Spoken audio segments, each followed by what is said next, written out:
right now. What's up, dudes? That's how we keep you waiting. Yeah. Because we're fashionably late, son. How's it going, chat? What's up, chat?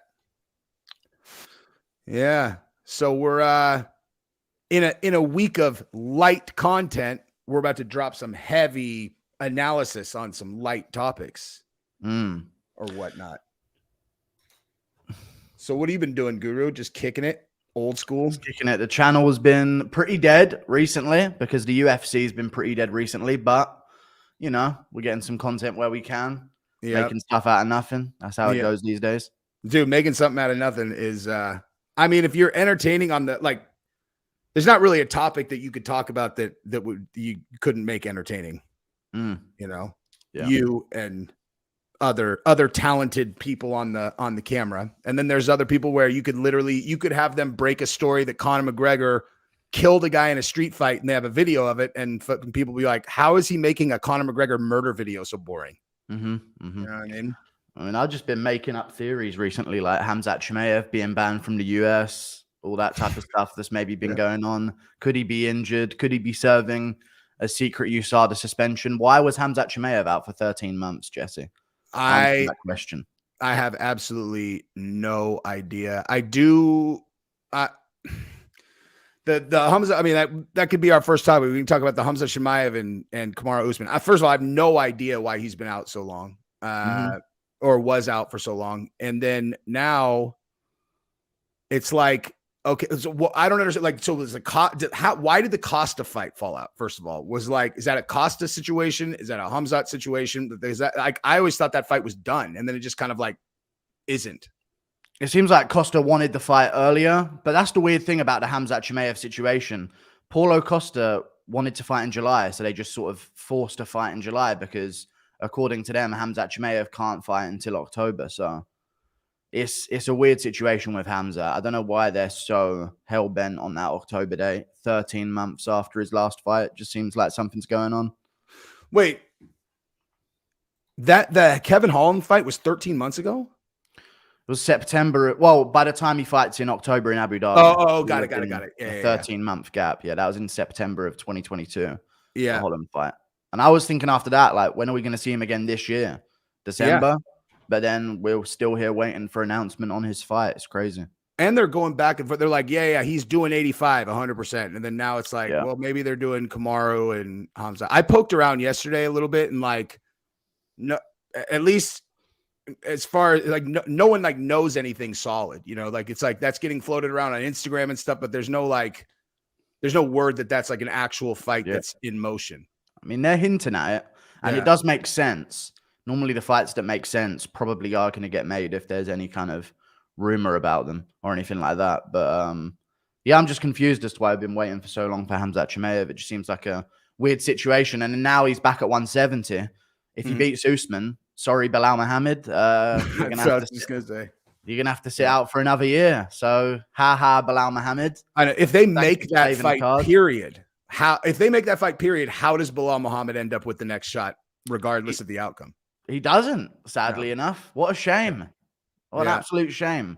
I know we're all lining up to see him bring a blockbuster pay-per-view to wherever he goes, but it's a shame that Bilal Muhammad just might get passed up again if Hamzat Chimaev beats Usman, especially. Or what if Usman and if Usman beats Hamzat? I mean, either way, like, barring the guy who wins coming out injured, how can they say, unless I asked someone yesterday about this, you know, when they go, Bilal, if you beat Burns, you have next title shot. As far as I understand it, those are like handshake and a nod. It's not like contractually obligating to the UFC. Because in all honesty, it's like, so let's say Kamaru won, right? Well, you're going to have Kamaru fight someone else instead of going back and fighting of course he's going to get the next title shot. And if you give it to Bilal, then that means Kamaru, who's like, 37 years old or whatever, has to sit for a year. Yeah. I mean, well, if Leon Edwards beats Covington in the meantime, then I guess Usman probably won't be getting a title shot, even if he does beat Hamzat. But that's true. The fact is, if Hamzat wins in any way, it's bigger than whatever Bilal Muhammad just did to Gilbert Burns. Bigger than that fight by a mile, and it's more recent. And Bilal Muhammad, you know, the UFC asked him to be a backup opponent for Edwards versus Covington, and he said, "No, I'm not a backup opponent. I'm an upfront opponent. I'm not anyone's backup." And I'm like, okay, dude, you're just gonna get passed up if you don't do as they ask right now. Yeah, I mean that's how Colby got his fight locked in. Yeah, you know, by being a backup opponent, almost more important than just beating the fighters these days. Dude, it's crazy to me when. Well, let me actually pose this in the form of a question. Mm-hmm. Do you believe that they really only pay the backup? I think it was some super low number. Like, so I read it and then I asked, who did I ask? Because I had Burns and Bilal on the channel. I don't remember. One of them told me that it was like they get paid like 50 grand or something to be the backup. And so you go through a whole camp and weight cut and all that stuff for only 50. I heard it was show money. I didn't know it was 50 grand. It might have been, but to go through a whole training camp for that, maybe they got shafted. But I've always thought it was the show money of the fighter, which would make way more sense. Yeah, it's like that's because like the fight itself is like that's the easy part. So like you go through all of the preparation, you should at least get your show money for sure. All of the stress, all the weight cut, just the 50K just don't seem right. But yeah, maybe it's show money up to a certain point. See, chat's saying Colby got 25K, and I had actually heard that same thing. Yeah, I don't know. I mean, who knows? It seems like it wouldn't seem right. Kalman, thank you for the super chat. He says only donating to spread Bilal hate. Man, it's such a I deserve this, give it to me or I'll cry kind of person. No one wants to see that. I mean, in fairness, he's won what 9, 10 in a row. Yeah, he has won quite a few now, and he has been wronged a few times. But hey, don't be so boring, dude. Yeah, I just can't believe Gilbert Burns blew his whole arm out on one side of the one side of his body, whole arm shut down, and Bilal still makes it a 5-round decision against him. That should have been his moment to get a finish and secure the title shot for sure. But still, he just stayed at range for 5 rounds. Crazy. I mean, he beat the living fuck out of Sean Brady and finished him. That was like, I mean, that was true. That was a shellacking, dude. And Gilbert Burns is so, I mean, but dude, Kamaru finished Gilbert Burns. He did. Kamaru finished him. Yeah, finished him real quick as well. Burns was crying on the walkout to that fight, though. I don't know what was up with him for that fight, but you're talking the Bilal fight or the Kamaru fight? No, the Kamaru fight. When Burns walked out, you could see him like he'd just been crying. There was like tears in his eyes. It was a weird moment for Gilbert Burns. Like he had a moment and then just laid on his back for a while. And then even when he got back up, he just seemed like he didn't even want to be in there. Like it was a weird, very strange moment for Gilbert Burns' career. I wonder if I was going to guess, I would bet that he's getting his title shot. He's already convinced himself he's going to win. And so it's like the culmination of his life's work. And he just got overwhelmed backstage, getting all fired up. Friend. He's his friend. It's all weird. Yeah. And Usman doesn't feel any of that whatsoever. He's just sort of like screw facing him and stuff, you know? Yeah.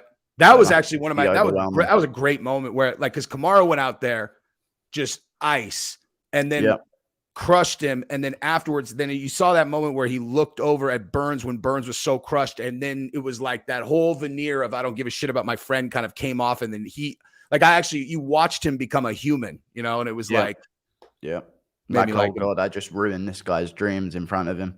Yeah. This guy who I've trained with, who I love this dude. And I took everything from him. Mm-hmm. Terrible. Magreg, thank you for the super chat. I don't know John Pork reference. Is that something you know? John Pork is a human pig hybrid that they've been calling me for the past 3 weeks on end. Is the new thing that they're going for. They're taking that's the new avenue they've gone for fat jokes. They've run out of other ones. But John Pork is this human pig experiment hybrid creature that they've all been calling me extensively recently. It's very dude. You know what I just noticed is if you combined us together, you still wouldn't have one neck. True. Yeah, we don't have necks. Hard to fucking choke, dude. Hard to choke for sure. Big Rig Riga, thank you very much. Bilal, massive W Street. Jan, massive L Street. I know that is crazy that Jan is on a skid like he is now. I don't like it. Pio Jan's my guy. I need him to win his next fight at least. Explain, Guru, why BJJ totally rips. This last one totally rips. Well, I think BJJ is the most soy of the base martial art forms. That's all I'm gonna say. That's what I thought until I started doing it, and then it's like, It's like if you actually become proficient at I mean, from the optics, I totally get it, dude. Especially like in mixed martial arts where like you watch like the Kron Gracie fight and he's like grabbing them and he just jumps into pulling guard and you're like, what the fuck are you doing, dude? Yeah. But like if you're in practice against like, you know, let's say like you end up squared up with one person. They don't know jiu-jitsu, but they know anything else. It's like, it's literally like a superpower. They have no chance. There's like nothing they can do because, you know, it just is on autopilot. You're like, you move, all you have to do is just get a hold of one thing of theirs and they're going to get strangled. It's just as simple as that. But out of all of them that go into combat sports, it seems like when jiu-jitsu players, like when a Muay Thai guy gets hit in the face in an MMA fight, you can see him sort of like, it wakes him up. Same with boxers, same with everyone else. But whenever jiu-jitsu, like people that with a base of jiu-jitsu get hit in the octagon, it just feels like they're going, you know what I mean? Like they just it's just a different reaction to getting hit out of the disciplines. You're talking guys who are like base level jits. Cause like, I mean, Charles Oliveira, it clearly could take a shot. Burns could take a shot, but you're talking the guys who still are trying to like just make jiu-jitsu work. Like, those purist out of all the one trick disciplines you can have, like someone being a striker, someone being this. If they just purely try and force jiu-jitsu, it just never seems to work out for them, and they just end up looking silly. I do agree with that. People like that, you know. Yeah, Ryan Hall, he just roll into the tear your knee apart. Dude, it's a scary ass dude to fight though. Like you're like, because if he gets a hold of it, I mean, like he can, you know, those leg lockers. It's like I'm not very good at leg locks, but like when guys will get me in these positions where I'll just stop and I'll be like, so this is where you could destroy my knee if you wanted to. And they're like, yes. And it's like, you could just feel it. You're just helpless, dude. You know? Yeah. But I just think it just visually looks the most pathetic when they fail at it in the octagon. Oh, there's no question that's accurate. Yeah. Absolutely no question. Yeah. A person who's untrained in anything and went in there and just flailed wildly and got starched looks less sorry than a guy who refuses to even try to punch and just jump on someone and grab them. Kron Gracie just let the whole lineage down, I feel like, in his last one, but we'll see what happens. I think him versus Ryan Hall in like a soy-off would be an absolute incredible matchup. Well, I think you would have Ryan Hall, who is like genuinely completely dedicated to jiu-jitsu and like is a one trick against Kron Gracie, who to me looked like he had a heavy case of clinical depression and he needed a paycheck. Like I was looking at that and I was like, what the fuck is this guy doing there? Like he does not want to be there. No, not at all. Even when he like walked away from Cejudo in the embedded episode, you could just see like this guy hates this. Yeah. Everything about it. Everything. I think when people hang around Nate Diaz and they do any type of art form, they just get sort of like strung into having a fight or something, or just going down that avenue, you know, because he trains a lot with the Diaz brothers. I feel like just hanging around them makes you want to get in a scrap with someone just to like prove yourself. I don't doubt that at all. Yeah, I feel like he could have just kept doing jiu-jitsu competitions and not embarrassing himself. And if he hangs out with Nick Diaz a lot, I mean, yeah, that's a dark rabbit hole, dude. You know. Spend a little too much time outside of the training room with Nick, and all of a sudden you're like, you know, a nihilist. He's like, fuck it, just give me a fight. I don't care if I win. I'll just pull guard over. I'll pull guard with 1 minute left in the fight. You know. Yep. Terrible. That was sad, dude. That was like a sad performance. It was one of the first, like, you know, sometimes they're like clearly like, Jesus, that was one of the more sad ones that I've seen in like a long time. Yeah, the Kron Gracie one was embarrassing. But the Ryan Hall one was really bad as well because there was such a detach from Joe Rogan commentating on it, like saying, what's it called? Oh, he's doing it. Oh, my God. Watch out. And he's when's the last time Ryan Hall, like, I've seen all of them, but like. It was Ryan Hall, Ilia Topuria in his last one. Yeah. Joe Rogan was like, and he got knocked crazy. Out, right? Yeah, he was going crazy over Ryan Hall just combat rolling around the octagon nonstop. And he just got slept badly. It was such an unfortunate situation. Dude, so he beat Derek Minner in 21 by decision. Why do I not remember that fight? How the hell could Ryan Hall win a decision? Oh, he just found his way into mount, and then Minner just was terrified of doing anything to escape it. So they just stayed there pretty much. Yeah. Yeah. All right. So we got another super chat. Thoughts on Oliveira versus Dariush fight, striking and grappling. Go, Guru. What do you think? I want Oliveira to win badly, but I feel like Dariush is going to win because Oliveira has used up his tough man points. I feel like I'm not just saying that because he lost to Makhachev. I just feel like there's so much damage that he's taken. And I didn't think Gamrot was going to get out wrestled by anyone, but Dariush just shut that down so badly. So, yeah. I still think Dariush has the edge in terms of if this isn't a first round finish. Dariush has the massive edge in the matchup. The thing, it's like Dariush is so wild on the feet and he's so aggressive. And with Oliveira's propensity to getting clipped, like he's got to get clipped. Yeah. And if he does against someone who knows what they're doing, it's different than Gaethje being terrified to go to the ground with him. Yeah. Well, like, and now like every other fight of Oliveira's too, you could see that it wasn't just that he's a wizard on the ground. It's exactly what you said, where the guy would clip him and he would be like, oh, fuck, I'm not going down there. And Makhachev jumped on him and fucking arm triangled him so fast. And now people are probably like, oh, okay. Like he's a human being on the ground if you get him rocked. Yep. And even if you just survive a sort of tough first round with him, like Kevin Lee, although he got finished by Oliveira, spent a lot of time on top of Oliveira, like scrambling out of positions. And there's one thing Dariush can do, it's scramble out of jiu-jitsu positions. He was doing it against Carlos Diego Ferreira. He's had experience with like good jiu-jitsu guys on the ground, just sort of out scrambling them and getting better positions over them. So I hope Oliveira wins. He could get the clinch, smoking with knees to the body and punches, but I just feel like he's going to get clipped as he does every fight. And now it's a bit different. Yeah. I hope Oliveira wins too. And if he does, it'll just be another one of those moments where you go, damn, Makhachev is fucking good, dude. Yep. Damn, Volk is really good. And then Volk it just is really good all the way down. Yeah. Yeah, the Volkanovski thing, when it was like, I don't think you and I ever talked about this, was when they did the pound for pound and Volkanovski was in the top spot and people were getting butthurt about it. I was like, what the fuck are you talking about? He's a 145 pounder. He went up to 55 and that was his fight against, of course he's the Razor close. Yeah, he's the top dog for sure. And he's done way more before that than Makhachev had anyway, because outside of the Oliveira win and the Volk win, Makhachev's resume kind of slips off a cliff, you know what I mean, in terms of top level wins. Yeah, and Volkanovski's completely cleared that division out. Can you imagine if Triple C really went up and tried to fight Volkanovski? He would butt fuck him for as long as the fight lasted.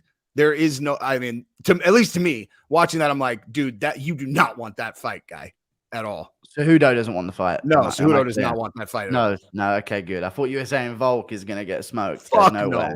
No way. Cejudo, Volk is just like a larger and kind of better in every way Cejudo other than the wrestling. But Cejudo's wrestling, he don't get control or get the back or anything like that. So Volk's going to pop right back up every time. Yeah. That's the problem. But Cejudo's a problem. Yeah. But I don't know, dude. He had a good fight with Aljo for his time off. And he looked in that fight with Aljo as well. Like he was still... I know Dominic Cruz says there's no such thing as ring rust, but in the first 2 rounds of that fight, Cejudo looked so weird doing everything. Yeah. You know what I mean? Like you could definitely see that he was feeling the time off early in that fight. Just everything felt awkward to him and he still had a good fight. So yeah, he did have a good fight. Top dog. You know what I noticed though too was I think that he fights best out of that karate stance, and he came out with that different stance that he said he took from Pitbull and Bellator. And I was like, I don't know. I don't understand when guys have something that's working like that. It's like you were the champion, you hadn't lost, you had a specific stance. Like why in a 2 years off would you change? Like Conor when he comes back to fight Dustin Poirier in January 21. Why would you change your stance and style? Yeah, just completely out of nowhere. I guess with these fighters like Cejudo and McGregor, because they can finish in the first round, it's like the element of surprise of change is good for them. You know what I mean? Yeah. Compared to others. Like if Adesanya switched his style and still tried to play at range, it would be a bit easier figured out and it wouldn't be as effective. But maybe they just play off of that, the shock factor of difference early on to get their first round finishes, you know? That's fair. All right, Lucas T Fitness. Thank you very much, sir. I'm convinced that Arman Tsarukyan could get a big lightweight fight if he would just get online and put out a weekly vid of him calling the top lightweights out for ducking him. It would go viral. I mean, it depends on exactly what he does in those videos, you know? Yeah. Because you don't want to be one of those guys that calls everybody out and you never get a fight, because then you look like a sorry ass. Like, you got to be really. I mean, I agree with you. You should be doing that, but he needs to be really strategic about how he does it. Yeah, I had that same take about a week ago. So weird that you'd actually bring that up, Lucas T Fitness. But yeah, Arman Tsarukyan, I feel like he's never going to get a top level fight. It's so tough for him. I think we're going to see him for another year or so, just fighting these unranked contenders, because there's so much money at the top of lightweight right now. And I think they want to build him up outside of that bubble and then chuck him in once they're all done, you know, because there's a time in 2 or 3 years where Poirier, Gaethje, Oliveira are retired, and maybe Makhachev as well. And you've got to fill the division with new fighters after that. So, yeah. Jesse, tell Guru, tell Jesse to unblock Cheddarhead and Toast. Email me and remind me, and I'll do it. Whoever's fucking Cheddarhead and Toast, just remind me in an email and I'll unblock you. Okay. Apparently, we'll see. I don't know if you want them unbanned, but you can risk. I mean, I just ban them right back. Maybe. Just fuck. They get in one. First post is like, and you're back. Yeah. Have you seen that? You know the guy who donated Lucas T Fitness. Have you seen his MMA channel? Of course. Yeah. Dude. I advised him. I advised him early on about how to build a channel, and then I created a competitor. So I'm proud of him. Okay. True. Oh, you are the sole reason that he's successful. I don't know, not sole reason, but I just mean, like, I talked to him about strategies on YouTube. Yeah, he does good. He does good. He does real good. Similar to mine. How good they are. I feel like they're really similar. Yeah, you guys take the adversarial. Fuck that guy. Yeah, clever. Fuck that guy. Yeah, some of the takes that he has in his videos are so good. Like, only a genius can come up with such things. You know? Similar to yours, huh? Yeah, very similar. Yeah. Yeah. No, he's all good though. I like Lucas Tracy. He's cool. I mean, dude, you could delivery is important. No one's gonna watch a fucking dimwit delivering anything. No, good. Big rig Riga, ears tucked, no eye contact. Oh my god, this is no eye contact. Oh my god, dude, the parasocial viewers of mine. The submission. Oh my god, it's so fun. Yeah, I'm not going to look directly into the camera. It's weird to do that. We're just chatting. You guys understand also that if he's looking in my eyes, it looks to you like he's looking down, because my eyes are down on the screen. Yeah. Yeah. Like, if I want to look, it's like this. I'm just looking at a fucking like I'm looking at a camera. No, this is my viewers, dude. They're so weird with this type of stuff. Can't look in his eyes. Won't even dare look in his eyes. They do stuff like this all the time. Parasocial weirdos, man. But I like them. They're funny. They keep me humble. They last time we did this, you said that what was that? Fuck, dude. You told me they did something that was so funny, dude. Oh yeah. And they told you that Zabit had a baby and it was a picture of a goat. Yeah. They told me Zabit had a baby, or congratulations to Zabit on his firstborn, and it was just him holding up a little goat in a little coat or something like that. But that's tame for my chat nowadays. That is tame stuff. They go above and beyond with that type of stuff. That's amazing. Yeah. Dude, speaking of people from other countries, like and on your takes, I saw Duplessis made a statement, where he's just like, yeah, dude, I don't think I'm going to back off anything I said, Izzy. What I said was, I'm born in Africa and I am still training and living in Africa. Unlike you, it's like one of those things where it's such a brilliant position to take, because you already know that, like, Kamaru and Izzy and them are going to be like, wait, hold up. He's saying he's more African than us. He's white. It's like, nope. He just said that he's from Africa and still lives there. But I think he struck a nerve with him, because he did. I think deep down, it's like that with a lot of people that grow up in a different country than when they were born. They have like this weird kind of, am I really where I was born? Like, that's like a part of their psychology anyway, to sort of doubt themselves as African as others. So he sort of hit a perfect storm that would sort of play on their insecurities. Because if you notice, Ngannou is like, no way he's talking about me. I'm not even going to comment on this. You know what I mean? And Ngannou just didn't even talk about it at all. Like, I couldn't be talking about me. I'm fine. Yeah, exactly. Those two immediately popped up about it, though. Ngannou lives in Las Vegas. You think Ngannou's all that's true? He's more African than me, for sure. Yeah. Definitely more African than me. I mean, Izzy, when you did the video, the dude, that the China in my heart one is just damning. Yeah. Like it's like, dude, it was so bad the way he set himself up. Yeah. Yeah. What could you possibly fucking respond to that with if you're Izzy? It's like, I am, I can't remember the exact line, but that was so funny. Your face is so fucking funny after you played that clip too, where you're like, it's like, what commentary do you need? Oh, you're, Africa through and through, except when you weren't. Adesanya's definitely seen that as well. I know he's seen that. I haven't had a reaction from him at all, but I know he's seen some of the stuff that I've done. That's just because he's like a good, he's a good marketer, and so he knows doing a reaction is like that's the biggest gift he could possibly give you. Yeah. I saw a video that like a couple people sent it to me, and it was like some response about me and Bisping. Wait, it was like after Anthony lost, and Bisping told like some fan was like, how you like that, Bisping? Like about like his best friend, and Bisping's all, hey, why don't you take your $2 and shove it up your ass and unsubscribe? Yeah, Bisping snapped. And I just was like, and I said, I was like, I don't understand how people don't recognize, like, if you can't, like, you're not in a position to talk shit to a UFC fighter about their career when they beat the living shit out of you 100 times over. Apparently, and they did some video about that, and people sent it to me. They're all, you got to do a response. I was like, the guy's got 2,000 subs, dude. Like, that would be why don't I just send him, $1,000 for talking shit? You know what I mean? Yeah, makes sense. That's why I didn't even watch it. Because I knew I don't have the self-control to watch it and then not respond. So I just didn't watch it.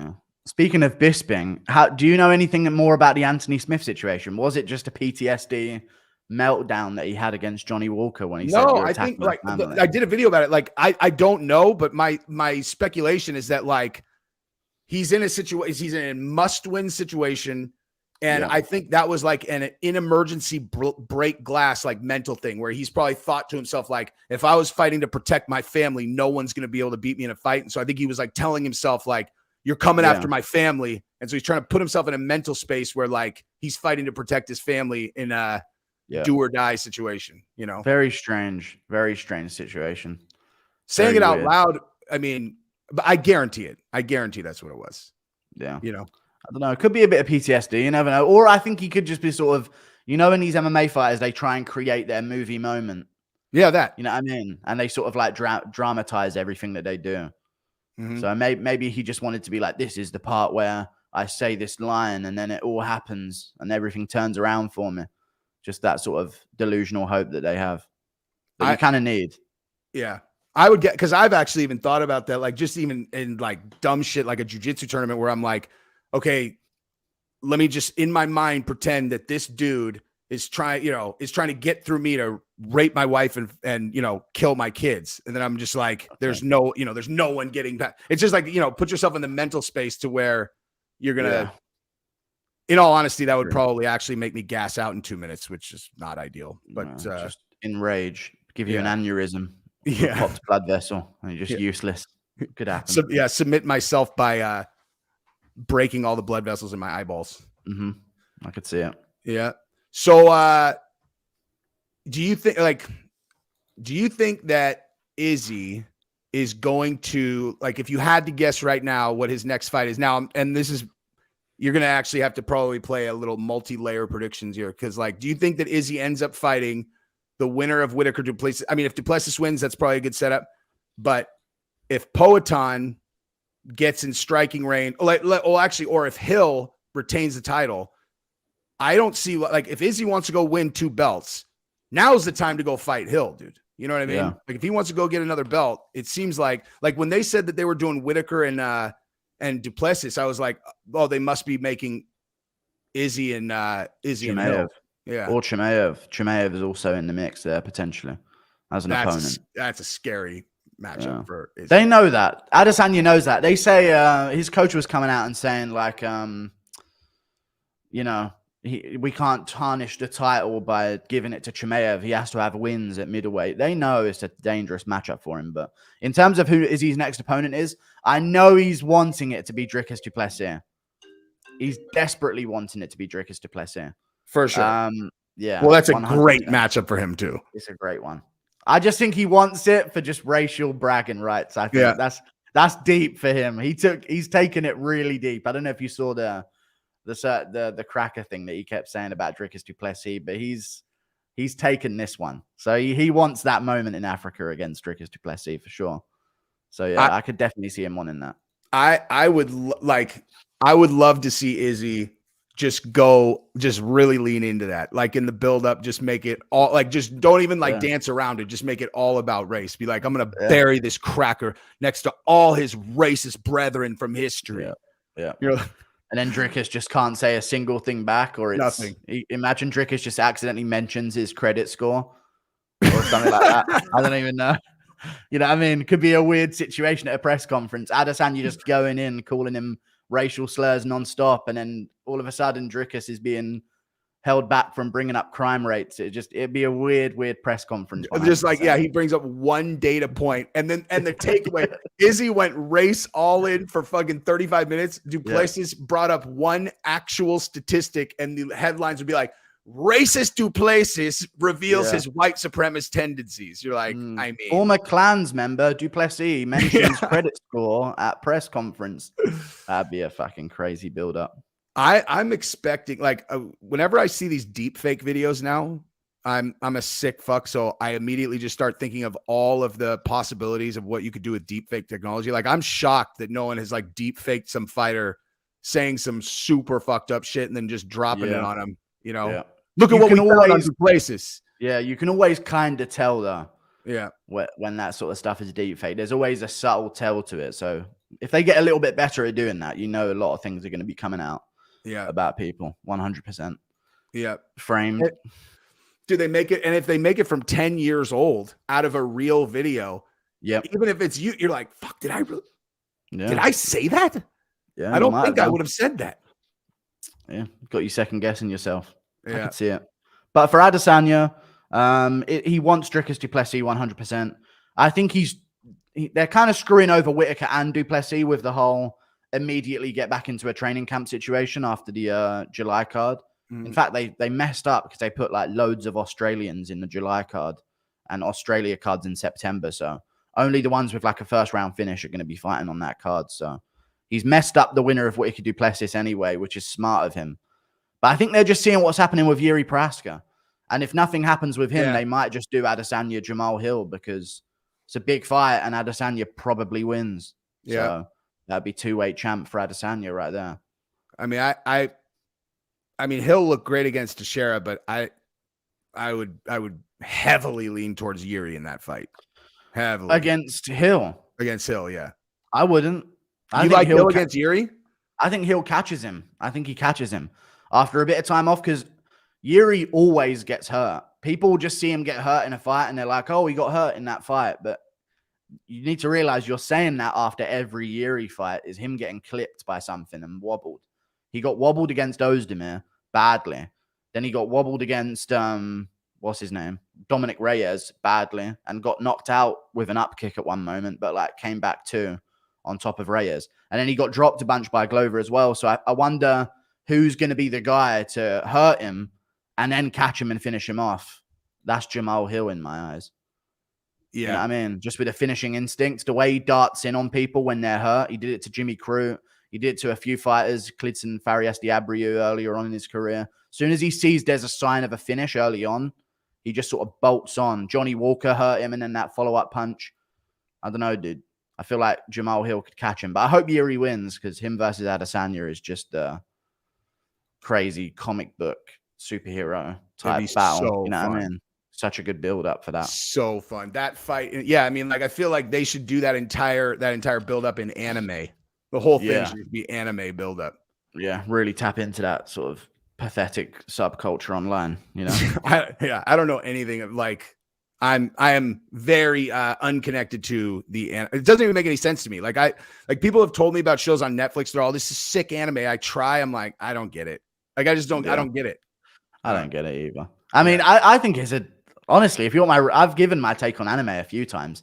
I think certain people that are so into anime, they're almost pedos, I think. Have you seen like the deep end of the anime fandom? I heard about a thing because of whatever that thing that was going on with Mr. Beast, and then his like co-host now he's like, I'm a girl, and they dug into his Twitter and they were like, look at this old tweet. He says he likes this. I can't remember what the name was, but it was like anime where little kids get turned out, and I was like, oh Jesus. Yeah, there's a weird thing with I don't know. I just feel like when you see like a massive anime fan, like you always see like people my age anyway, my generation. If they're like a big anime fan, they'll have like a pillow with like a obviously 10-year-old girl on the pillow. And they're just like, yeah, I'm a massive anime fan. I like this one, that one. And I'm like, you're just a nonce. You're at this point, it's just pedo at a certain point with anime. Obviously, there's different layers to it, but I've been seeing that stuff. It's certainly it's pedo adjacent for sure. Yep. Guy dude, thank you for the super chat. Any chance winner of Jan versus Pereira fighting Izzy for the middleweight belt? Didn't Jan say he wanted to move down? Pereira would have a strong hit. Well, I mean, neither Jan or Pereira is the champion, so I don't see. Oh, I'm sorry. Jan or Pereira goes down for the middleweight belt. No, I think Izzy. If Pereira wins the belt at 205, bet your fucking life that happens. Izzy would go up to 205 to fight Pereira for sure, but that's a ways out because you got like unless I don't think Poatan is just going to run through Jan unscathed in one round and be ready to turn back around, and then fight Hill or or whatnot. But yeah, like I can't see those guys going to middleweight. You agree, Guru? Yeah, I don't see him going back down. Jan Blachowicz hasn't been a middleweight since he was in his kickboxing career. I'm pretty sure it's the last time he was down at that weight class. So I think he talks about the idea of doing it just to get the name out there, but then talking about doing the weight cut and actually doing the weight cut to 185 are two different things, and they're not going to want to do it, I don't think. Yeah, it's super rare for guys to go back down. Especially like if you've won the title at a certain weight class, and it's not like you've gone on a really long losing streak. Like cutting off that weight is a nightmare. There's no one who wants to do that, unless they're desperation mode or they're just so whatever TJ thought he was doing for 25, but it never seems to work out either. No, it never seems to work out when guys go down. They always get figured out at some point, or just the speed's different and they get hit early on. Seems to be the case quite a bit. Yeah, that's I agree with that 100%. I think it's the speed and I think that's why when guys go up, they have successes because the power and strength that they have to deal with, they gain the power and strength as well, being at the higher weight. And then the speed is so much, they just can react to it much quicker. Daniel John, thank you for the super chat. It's Dan Bongino and Nick Fuentes of MMA Media. What's up, guys? If Poatan took a pic with the Statue of Liberty, how many inches taller would the statue be? Guru. What about the height of Alex Pereira, the shifting height of Alex Pereira, that shapeshifter? Tyson Fury's not 6'9". I don't give a fuck about the Statue of Liberty. Tyson Fury got exposed by Poatan. I'm all for it. He's not 6'9"? No way is Tyson Fury 6'9", dude. I love Pereira, dude. Pereira just walking around, legit 6'4", and just walking around mogging all of these people that are claiming taller than 6'4". It's crazy. So he's probably Poatan is confirmed 6'4". Oh wow, look at that, dude. Yeah, I'm looking at this picture of him and Tyson Fury. Yeah, here, I'll show everybody. Fury's looking an inch taller, maximum as well. I know camera angles, but it's a crazy situation. Yeah. Yeah. Maybe he's barely 6'7". Yeah, some people are saying. But yeah. He's got his leg kind of out, but still, there's no way you get 6'9" there. No, that's not a 5-inch difference in height. That's the 1 or 2 maximum. Yeah. Maybe. But yeah. Pereira, sometimes camera angles are weird. Like there's a picture of me and Anthony Smith in the airport that looks like we're kind of the same size. He's literally 6.5 inches taller than me. Yeah. He's a big dude. But he also had a broken leg and was on like a whatever. Yeah, he was leaning in that one. I think I've seen that one as well. Yeah. So that super chat, we're gonna say the Statue of Liberty minus 6'4". Yeah, the Statue of Liberty just gets mogged by Alex Pereira, I think. Just dwarfs it in front of him.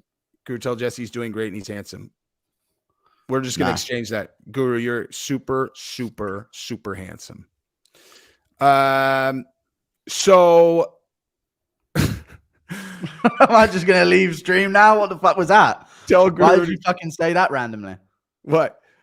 You just randomly became Jeff Molina on me in the middle of the stream. Why did you do that? The dude said that in the super chat. I can't even see this. I can't see the super chat. Oh yeah, the super chat was like super chat. Like someone had said earlier, Jesse, tell Guru he's handsome and whatever. And then they on that one was like, Guru, tell Jesse he's handsome. All right. Thank you, Jesse Molina. Jesse Molina, yeah. Yeah, okay, that's a good question. Do you think that Molina put that video out himself? I don't know if it was him. I don't know, man. With Jeff Molina's video, right? Let's talk about this one. He might have done it just to throw the scent off of the criminal activities that he was into. Yeah. And I'm not talking criminal for the Middle East because that was the stuff on video, but criminal for the US activities that he was into. Yeah. You know what I mean? So maybe because he got a massive, big special moment on Ariel Helwani's MMA Hour with no questions about his little scams that he was doing. You know what I mean? Dude, I will share with you a rumor that I heard from a,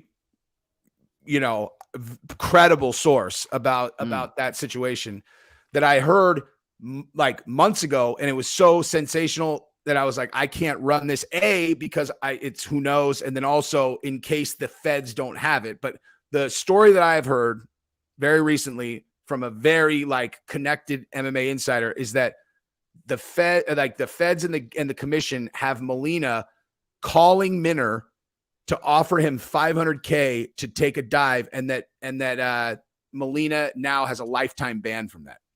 Damn. I mean, so crazy. We'll know if it's true or not because he's never fighting ever again if it's true. If Molina's offering $500K, Jesus Christ! I mean, he would have been doing it on the money they must have been making. Yeah, but the money they're making, if $500K is the little payoff, a little bit on the side, they're willing to lose.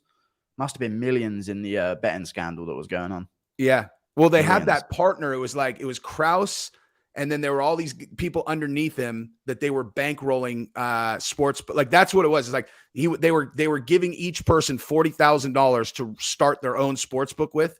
But then there was this dude, this European guy whose name I can't remember, that was a partner, and he had millions of dollars in play apparently. Yeah. There's a lot of that going on. I think I know. Is the European guy the one that used to do the videos with James Krause? Yeah, probably. He's Scandinavian or something. I think he's from Denmark. He just has millions and millions on the fights all the time. Yep. And him and James Krause had their little betting thing together. Yep.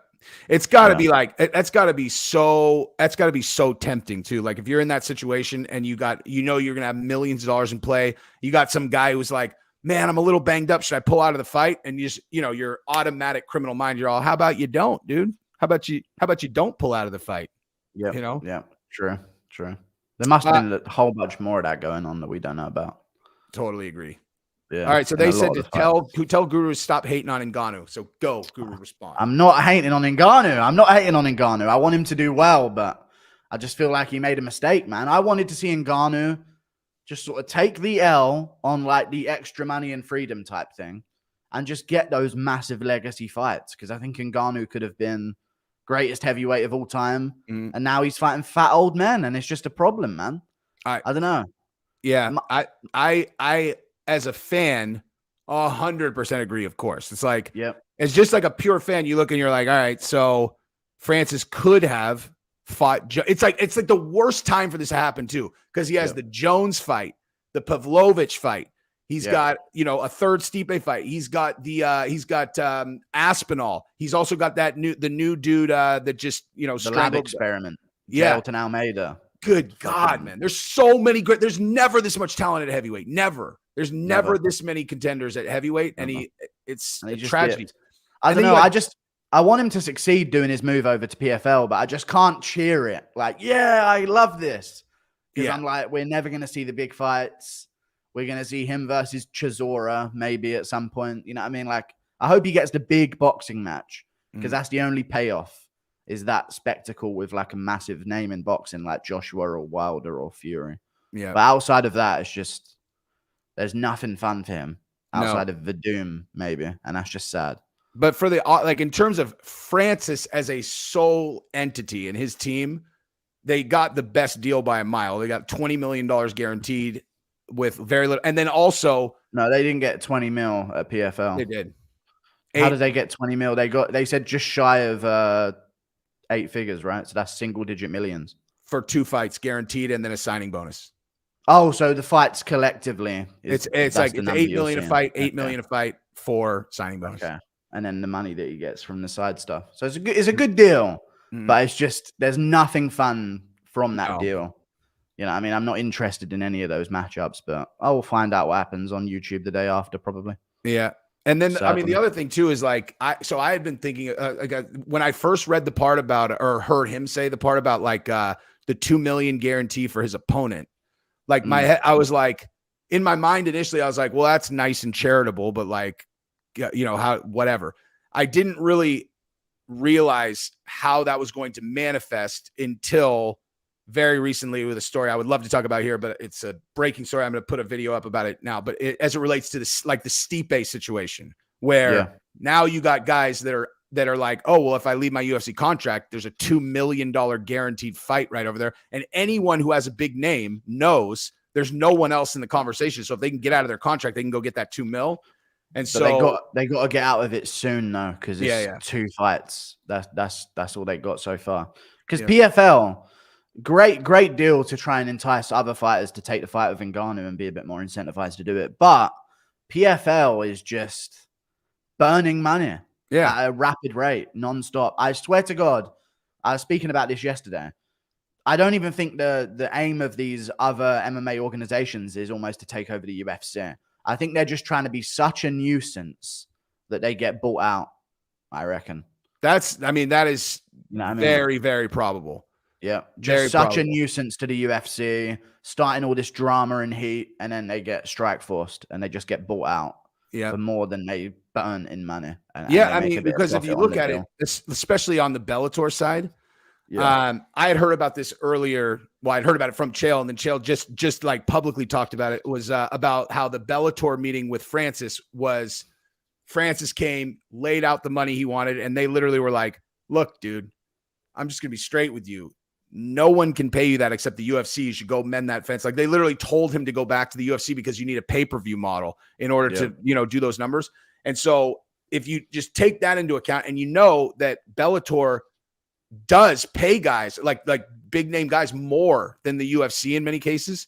So you're like, okay, well, what's their business model? Because the only, they just make money on the TV deals, which are not that much. So they're losing money. They know they're not going to go back to a pay-per-view thing. So like, where is the projected moment where you're going to become profitable? What's going to change where you're going to become profitable? So they're burning money. So I agree with you. Like it almost is like the entire business model is to get big enough to get bought, right? Yeah, big enough to get bought, and then the UFC just doesn't have to worry about them, and then they try and start a new thing. You know what I mean? Yeah. Like, because the UFC with the companies that are taking over them, they'll give out a quick billion to shut something up and just keep the UFC as the top force.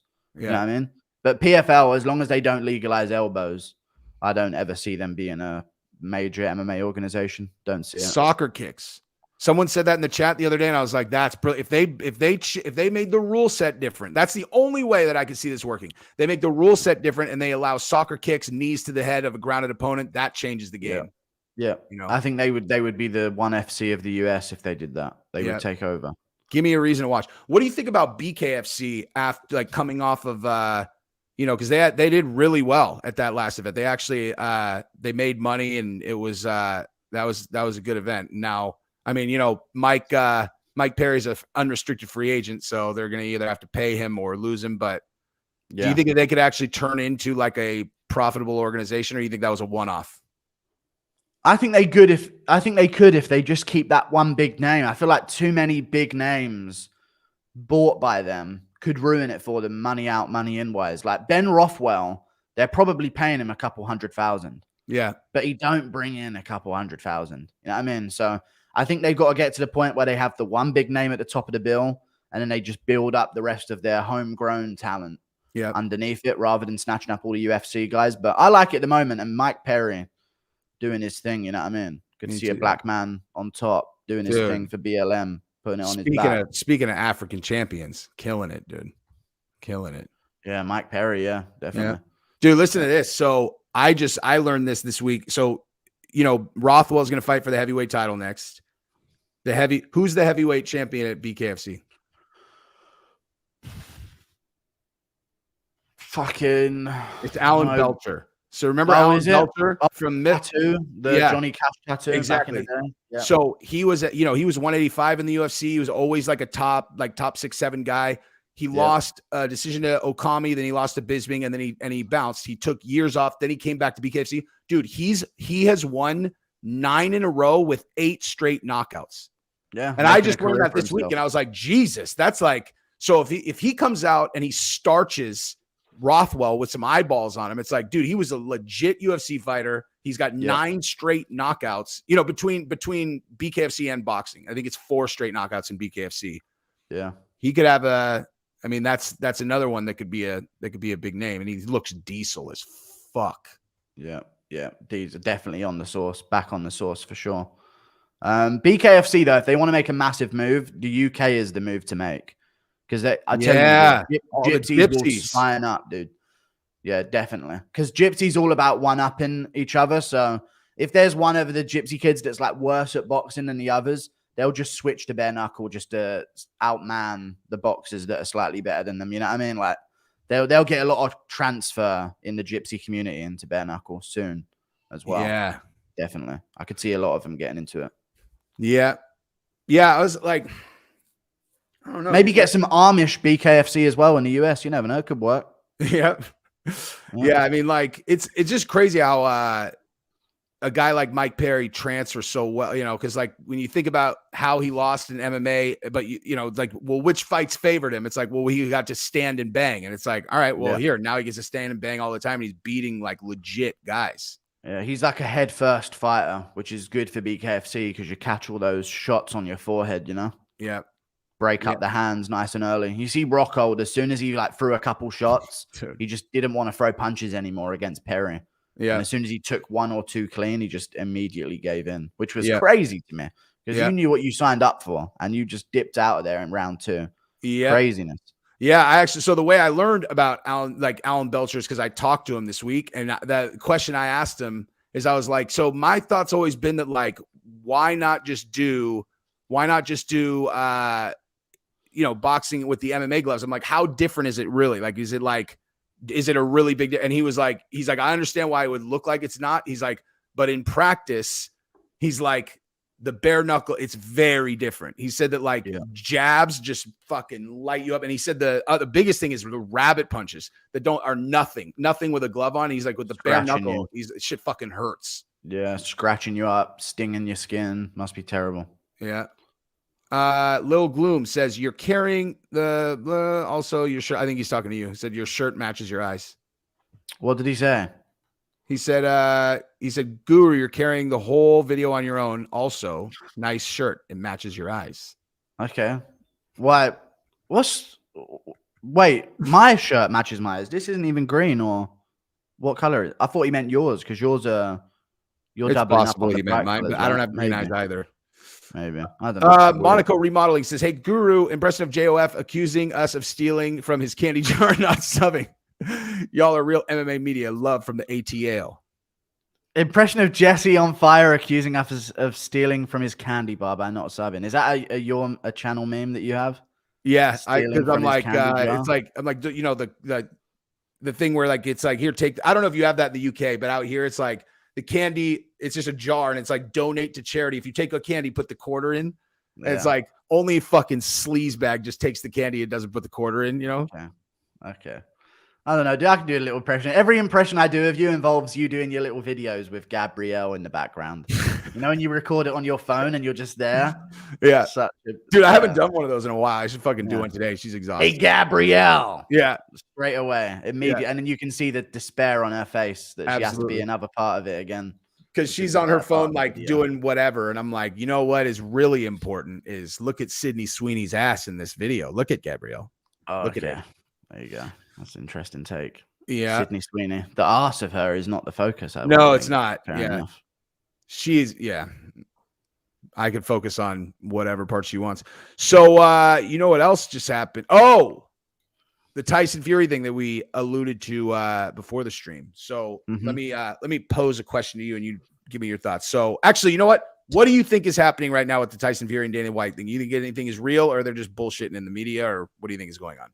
I think that, I don't know, I could see something behind the scenes being discussed, but I also think there'd be such a backlash from the boxing community if Fury did anything other than fight Usyk, and I think he's aware of that at this point because a lot of people are turning on him. So although I do think the gimmick fight is there for him to make a bit of money and fight John Jones, and I can see why Dana would want that to mess over Ngannou, and I could see him taking the Ngannou fight.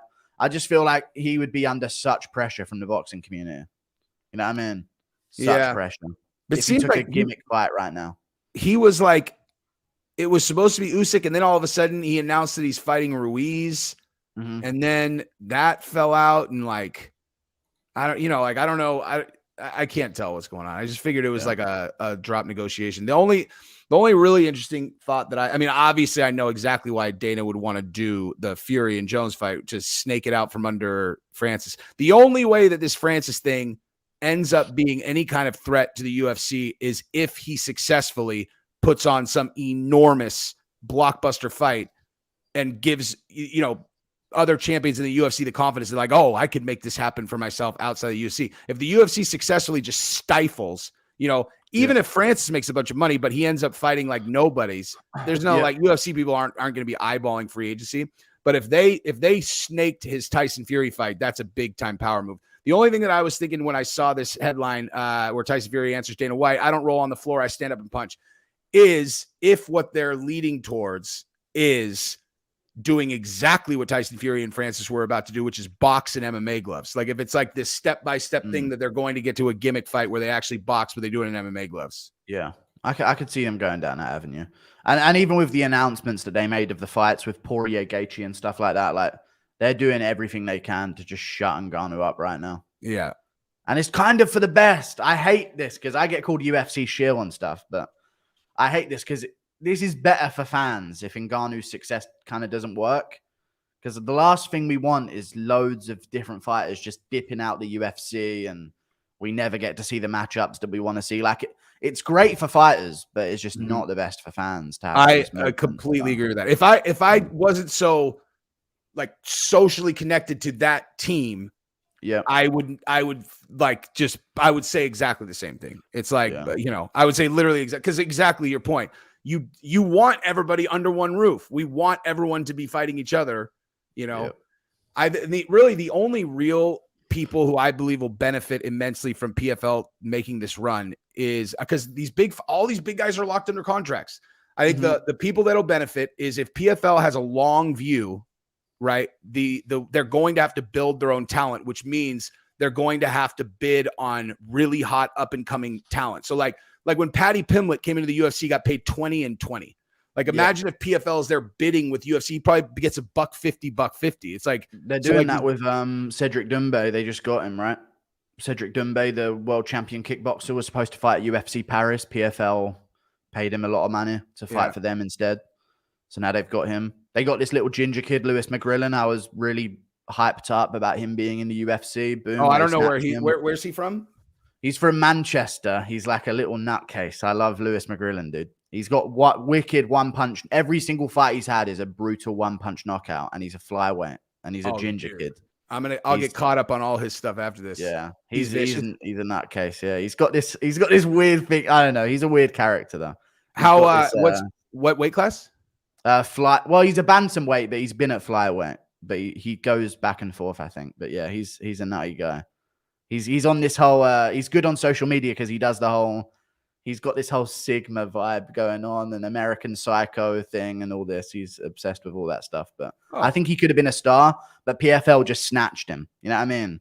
So he's in PFL Europe now, which I hope is not where he ends up. I hope he gets to the UFC.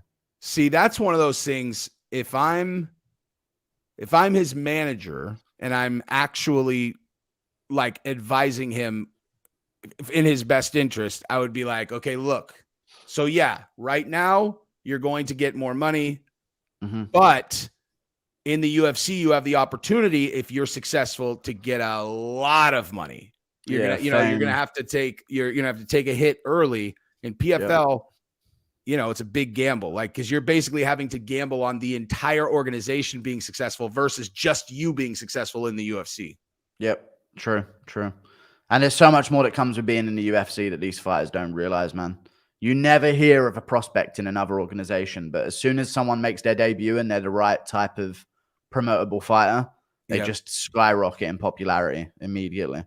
Yep. So, yeah, that's like so basically, like, for me, looking at like the UFC's perspective on a Francis situation, or anybody else leaving the organization. Like, let's say hypothetically that the PFL successfully snaked Stipe out of his contract and they actually made that fight in PFL as Francis versus Stipe. Yeah.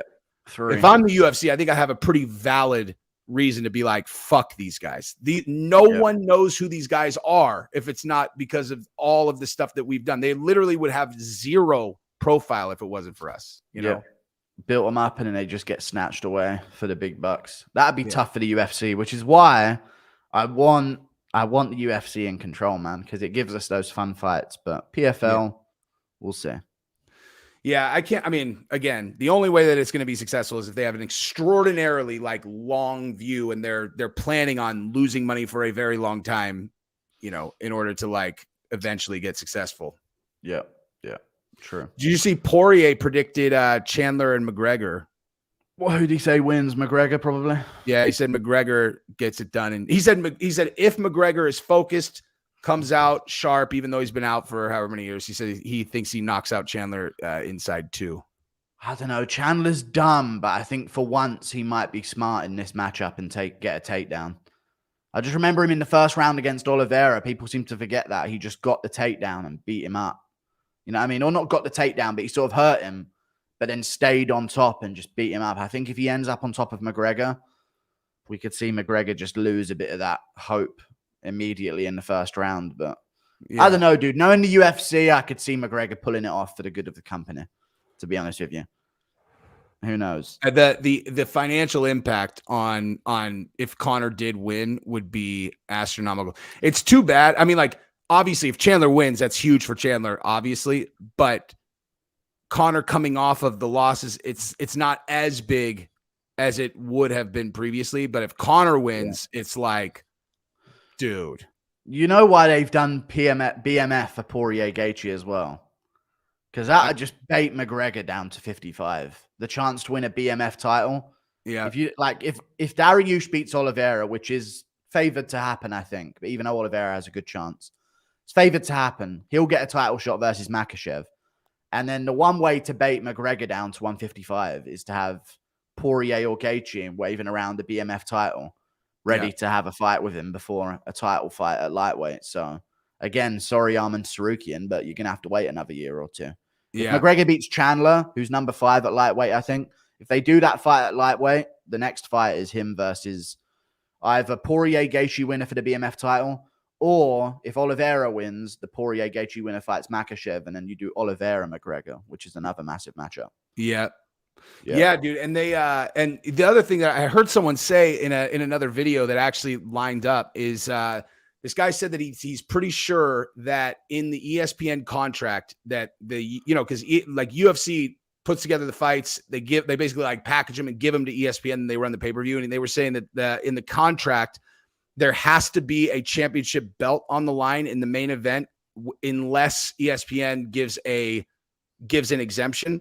And so he was saying that like, that's why he thought that they did an interim belt for Derek Lewis against Cyril Gane, even though Francis was able, and like that made sense to me.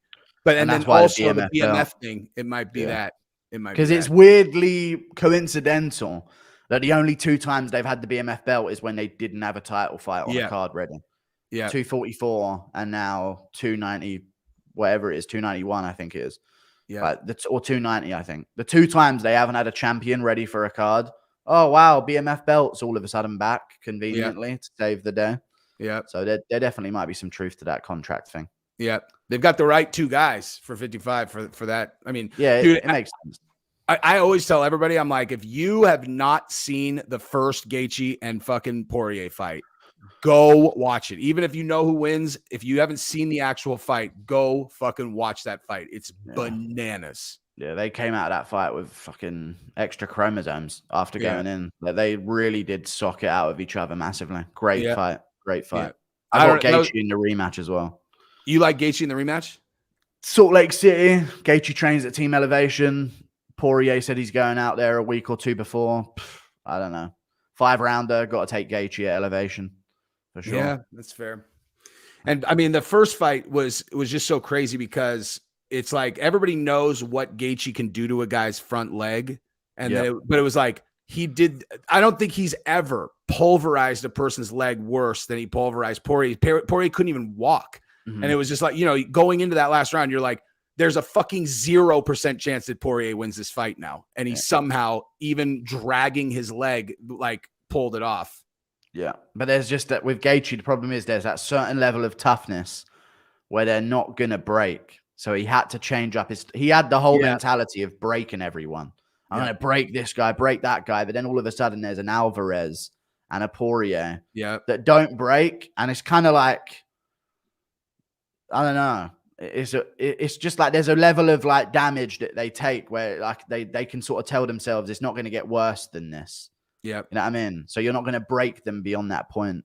You could see that in the Gaethje Poirier one. He just kept taking too many shots, trying to break him. Yeah. Rematch, I think, might be a bit different. Yeah. Yeah, you're right. And like you can almost even see it. Like honestly, Poirier he's the number one guy that I see that in when he fights where he's getting hurt and you can just see in his brain, he's like, this guy's going to gas out. Like he's not concerned. He's like, just keep bringing it. Like, even though I'm hurt, just keep bringing it. Cause this is actually good for me. Yeah. Cause he's known for the hair fix and the pulling up of the shorts. Just those little things that he does between exchanges just show how like calm he is compared to his opponent, Like they're getting their breath back after an exchange and he'll like fix the hair, ping his shorts a little bit, just little things in between that just show you how calm he is compared to the others in those deep waters, And then he clips him and points at him.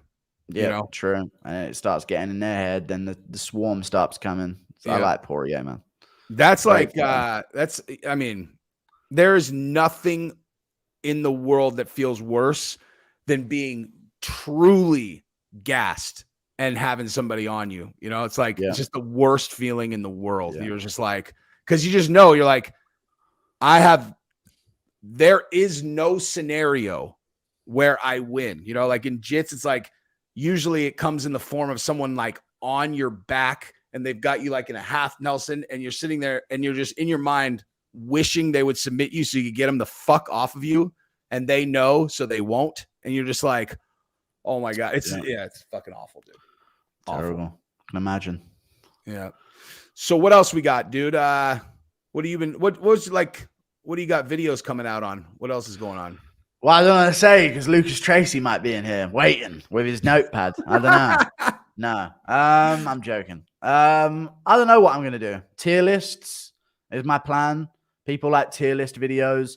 I'm praying that like some kind of news comes out about a fighter coming up soon. Everything's kind of screeched to a halt for this 2-week break because as much as I like Kai Kara France and Amir Albazi, them as a main event of a fight night just isn't great topic of conversation. Yeah, that's a tough one to build clickable videos around. Yeah. Sure. I am gonna literally right after we get off here, I'm gonna hit publish on this video that I have about Jones, Stipe, Sergey, where I got the skinny on exactly what's going on there. And there's a definitive end to that saga. So as per Chael Sonnen, I never trust a Chael Sonnen headline, but maybe this one might be the one. I hope Jones doesn't fight Pavlovich though. So hopefully that's not the news you have. Yeah, we'll see. But I mean, look, like what the news that Chael put out was not untrue, but is part of a saga that now has been concluded, Okay. At least, well, you'll see. The other thing, dude, what about, I thought this story was hilarious. Like where Dana and Aljamain were going back and forth about that exchange and where like you know, sometimes Dana could be hard on these guys. I'm kind of like, I don't know. But in this case, I'm like, Dana's right, dude.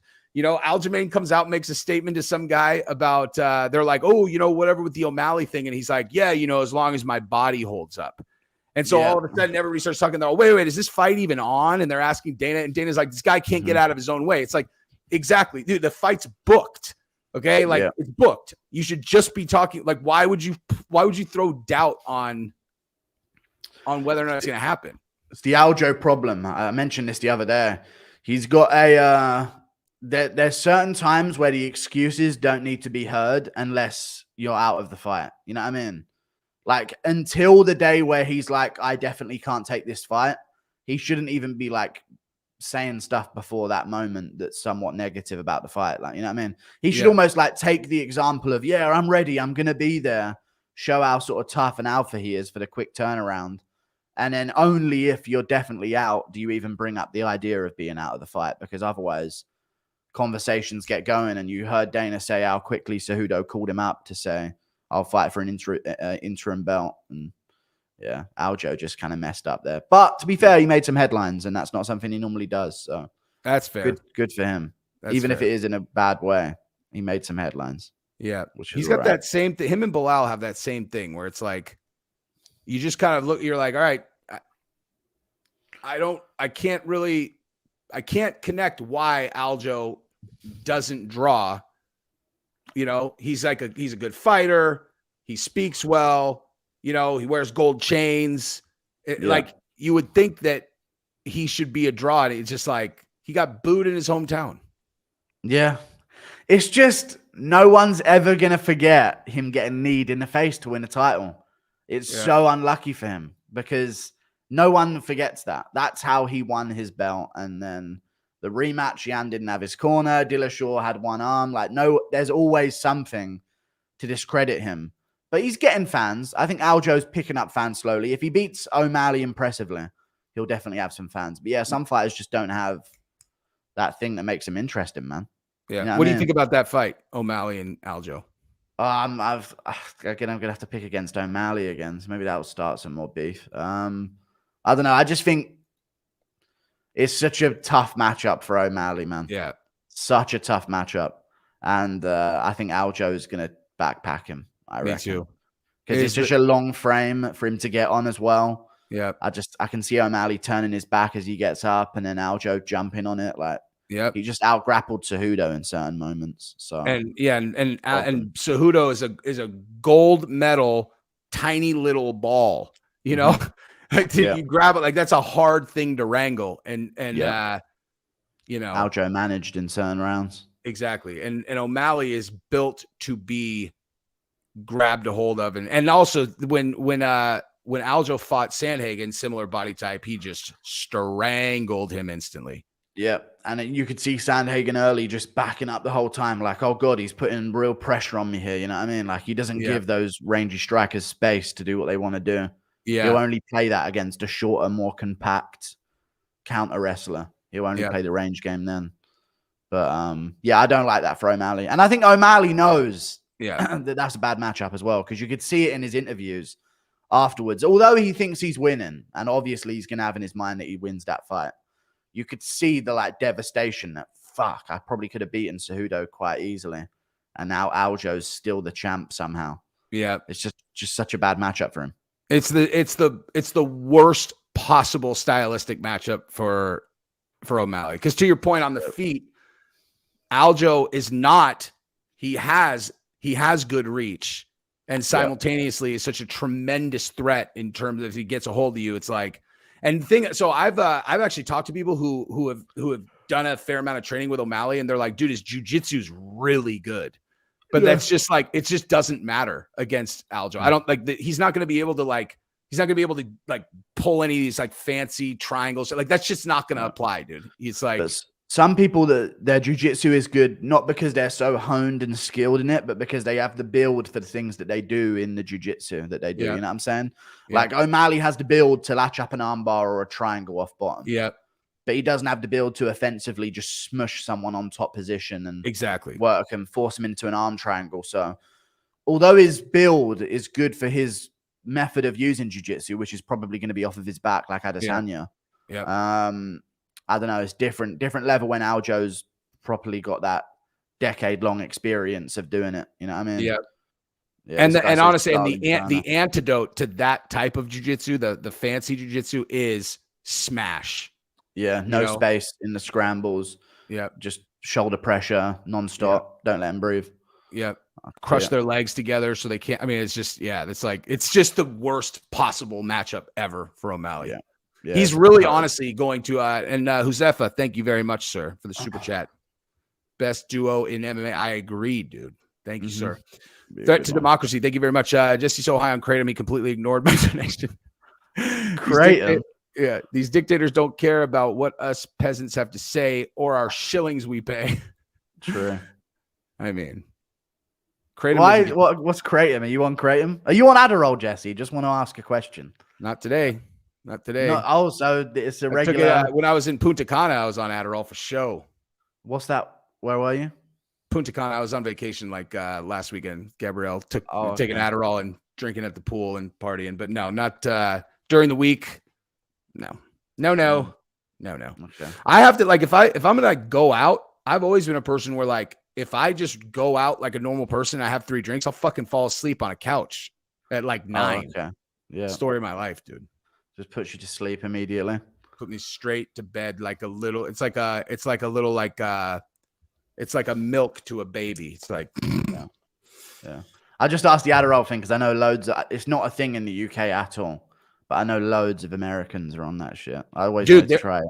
There was a shortage actually, like recently. You know, like where you would call all the pharmacies, no one had it. It was like there's so much demand that you couldn't get it. Luckily for me, like I don't like rely on it, so I was just like, oh, whatever, you can't get it. But yeah, it was like a major shortage, and which is insane because if you've ever taken it and then you like willy-nilly because they put kids on it, which if you're an adult and have ever taken it is like it's so insane to me. They're like, well, look at how good their grades are.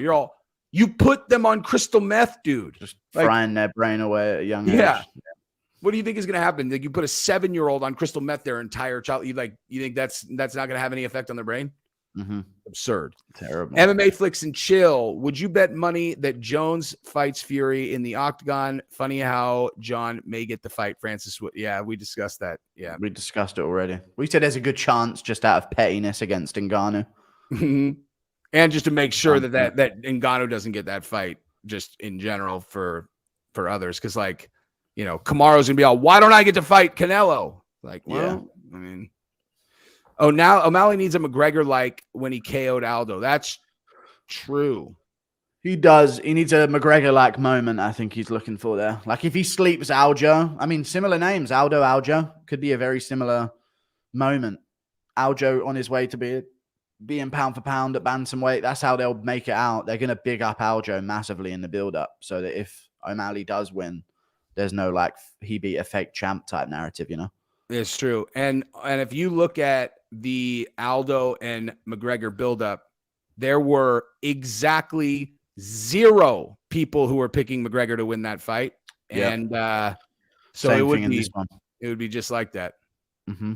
But man, I watch back. McGregor is so much better. Yeah. On the fight, there's nothing like him in the fight build up back then. Anyway, just the stuff that he used to get up to is just not the same anymore, man. Not the same at all.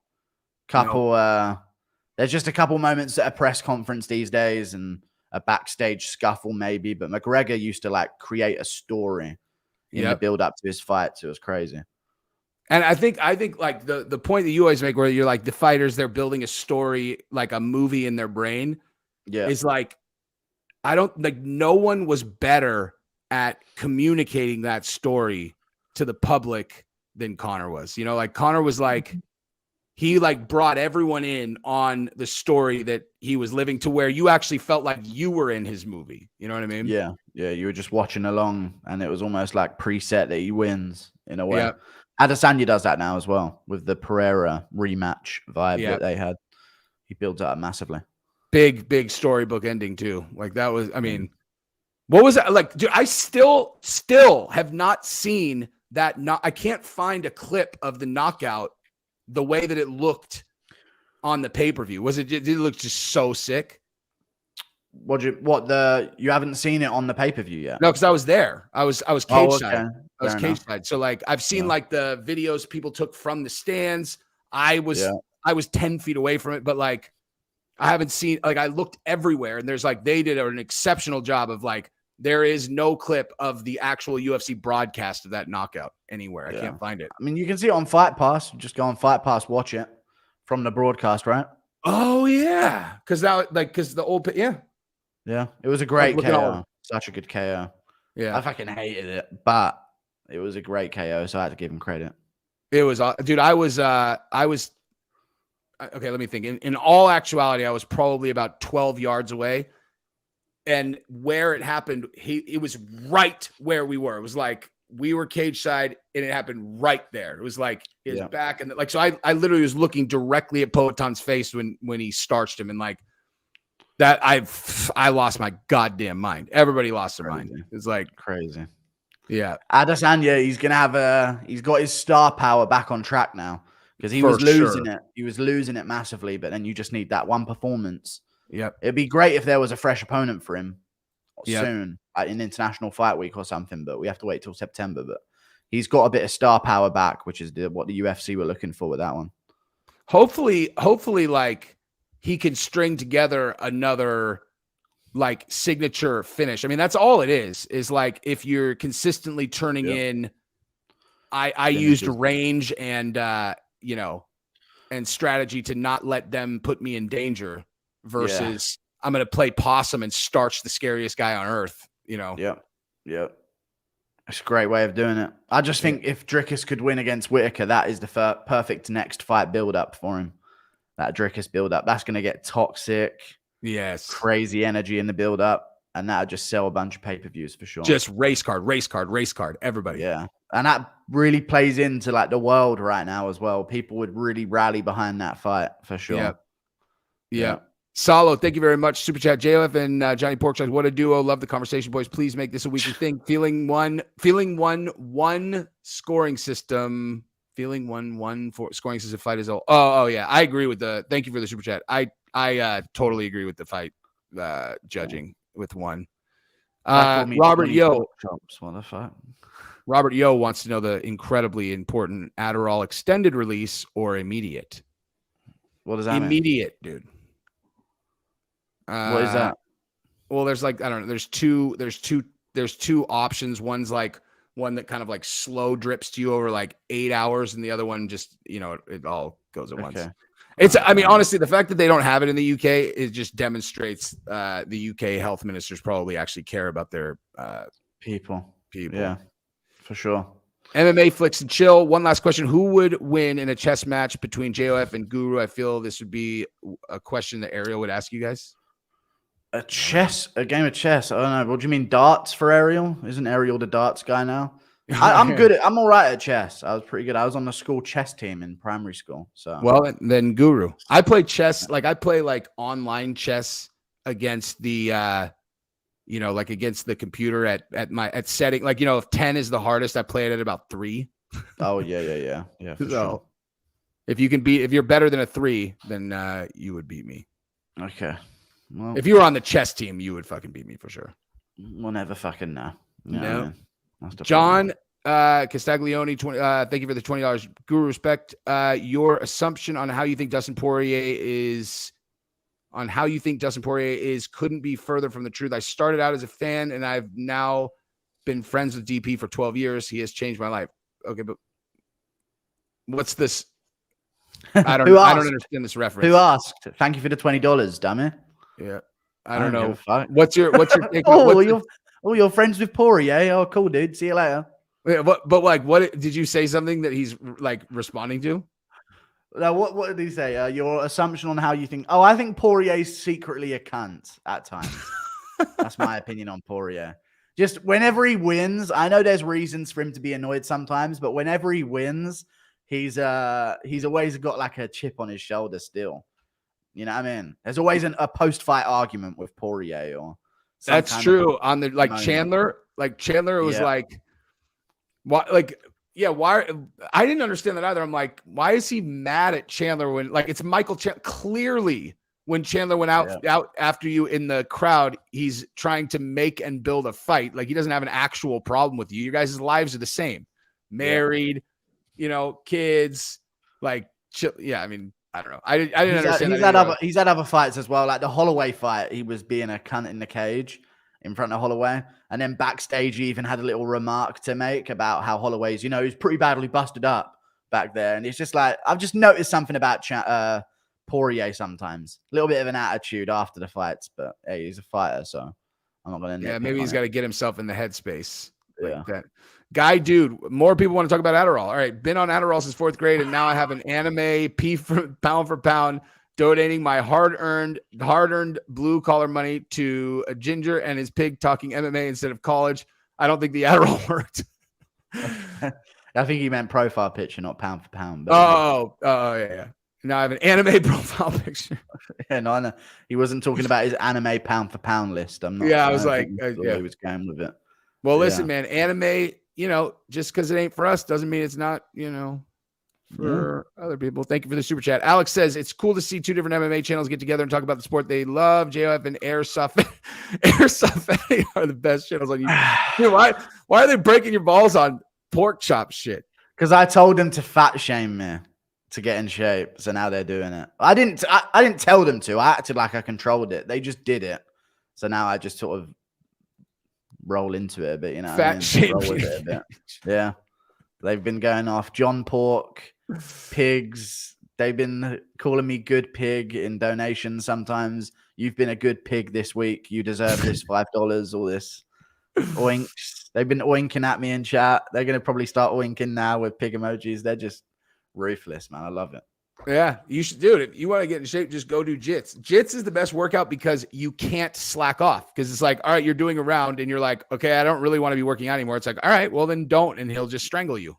Yeah, but the problem is I make like fucking multiple thousands a month just being called fat. So I might just sort of fucking stay this way. That is a good point. What can they insult if I'm shredded? You know what I mean? That's true. It's like a girl that's in great shape making money on OnlyFans. She's like, I don't want to go to the gym and shake, but like, this is how I make my dough. So this guy wants to know if Guru can actually throw hands. Yeah, I'm all right. I'm definitely all right. Better than just a random guy for sure. I can throw hands. Not like a fucking UFC fighter or boxer, but I can throw hands. You don't want to get punched by Guru, even if he's sitting down. Get this. I'd beat Wings of Redemption, mate. All right. That's light work. Wings and Boogie. I'd take them both at the same time. I'm coming for them. Heavyweight boxing matches right there. That's what I did. Do you know about Wings versus Boogie? The one that I saw on the channel, where didn't you say it was like the fight of the century or whatever? Like, I saw the thumbnail. I didn't watch it. Okay, yeah. It's hilarious, I assume. Wings and Boogie was a fucking mass on mass showdown. Crazy matchup, dude. They're combined like 900 pounds. I think they're combined, 900 or something, or 800, something like that. Fucking hell, lucky the ring didn't capsize. That's true. Crazy. Can you imagine, dude? It just folded in. They literally, one of them was so circular and spherical. They couldn't tie his shorts because there just wasn't enough string to tie. So they just taped around his shorts with like sticky tape to keep his shorts up. It was such a moment. It was such an embarrassing moment. Who won? Wings, of course. Wings put that mustard on him. Beat him up. Light work. JOF thinks jizz is a good workout. Well, it depends on how you get there, dude. It can be. Okay. Whatever. This guy says, did you see Guru get knocked out on Power Slap? I did not. There's just a fat guy with a beard. Now they're saying I got knocked out on Power Slap. Another one, dude. Yeah, just another moment. Guru has sparring footage on Twitter, they said. No, I don't. It's not my footage, dude. All the fighters fucking love that shit. Just some random fat dude, morbidly obese dude hitting pads. And they just took it as it was me, even though the signs in the background aren't even in English. It was not me. But they just randomly think it was. And they just took that as what it is. That's cold, dude. Mm-hmm. That's cold. Hopefully the guy at least looked good. No? Not really. A bit slow. No. Looking a bit like Collier. Now they're dropping oink oink. Yeah, pig emojis and stuff. It's great. Yeah. This is what every day for me is what I get this. Yeah. It's great. It's wonderful. Yeah. Well, we've been at it for 90 minutes. It's probably enough. You know? This was excellent work, you guys. Thank you guys for coming on and kicking it. I mean, we could just bullshit. I'm easy, dude. I got nothing to do. Okay, I don't mind. How many viewers have we got live? Nearly coming up to 1,500. We're doing great. Let's do it, dude. Numbers. What about Mackenzie? Did you see the thing about Mackenzie Dern and her accusations of abuse? Chat's been trying to tell me, but I haven't read up on it. So you take the floor on the. So I have it open here. So basically, when she's talking to Ariel, she's like, the challenge that I was in is I'm married to someone who is like constantly trying to get a reaction out of me. Now there's a confusion too. So she's married to this dude, Wesley Santos. Yeah. She used to date a dude named Wesley Santos, who's a black belt champion in jiu-jitsu. Mm-hmm. But then she swapped and then married a dude named Wesley Santos, who is a pro surfer and is definitely not a fighter. And that's the one she's married to. Okay. So she was saying that she's saying that she was constantly being put in a position where like they were trying to bait her into responding and she couldn't defend herself because they'd call the police or whatever because she's a fighter. And that was like how it started. And then so Ariel's also, were you a victim of domestic abuse? And she's like, yes, I was. And then so you like, all right. So he was the baiting of her was the domestic abuse is what she's saying. Well, so then I looked and in the court documents, he tried to take her kids, right? So like he said she's an unfit mom.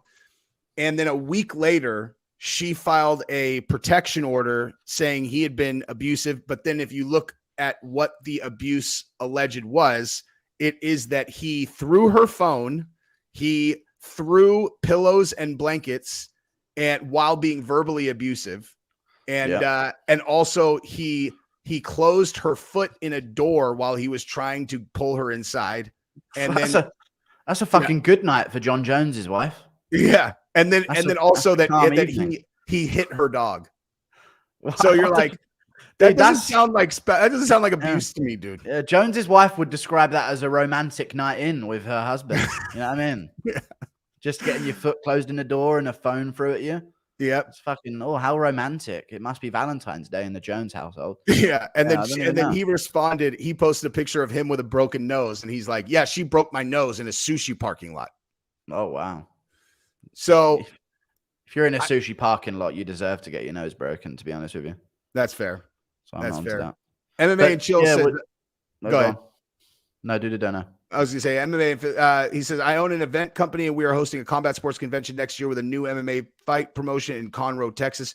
We got to talk about you guys doing some commentary for our MMA card. Shit, son, if the price is right, dog. Yeah, I'm good. Right. Unless the price is nice. The price has got to be nice for that one. That's pretty far for Guru. It's pretty close for me. I'll miss out on a UFC event as well. So with all due respect, fuck off with your shit show. But good luck in your MMA fight promotion thing. I'm closer though, so we get, dude didn't even he didn't even say the name of the fight promotion. That's true. That probably would have been a good place to plug it. True. But yeah, so bottom line is with Mackenzie Dern, I don't believe her. I mean, I do believe that those things happened. Yeah. But it's like, if that's the best you got to demonstrate domestic abuse, what are we talking about? You know what I mean? Yeah. He closed your foot in the door. Yeah. Well, we'll see. We'll see what comes of it. Maybe some more stuff will come out of that. But hey, I don't mind it, dude. Mackenzie Dern had a great performance, so maybe she needs to get her foot trapped in a door a bit more often. Dude. That fight with Angela Hill was fucking good. That was a great one. Incredible. And Angela Hill, dude, like when she fought that armbar off at the end of the third round after the fucking hellacious shellacking she took in that round, I was like, yeah, wow. Like the heart on that girl, like she got the fucking shit beat out of her. She's exhausted. She'd had no success. She's in an armbar that she very easily could have just allowed her to take, and she fought as if it was the end of the fifth round and she was winning the fight. Yeah.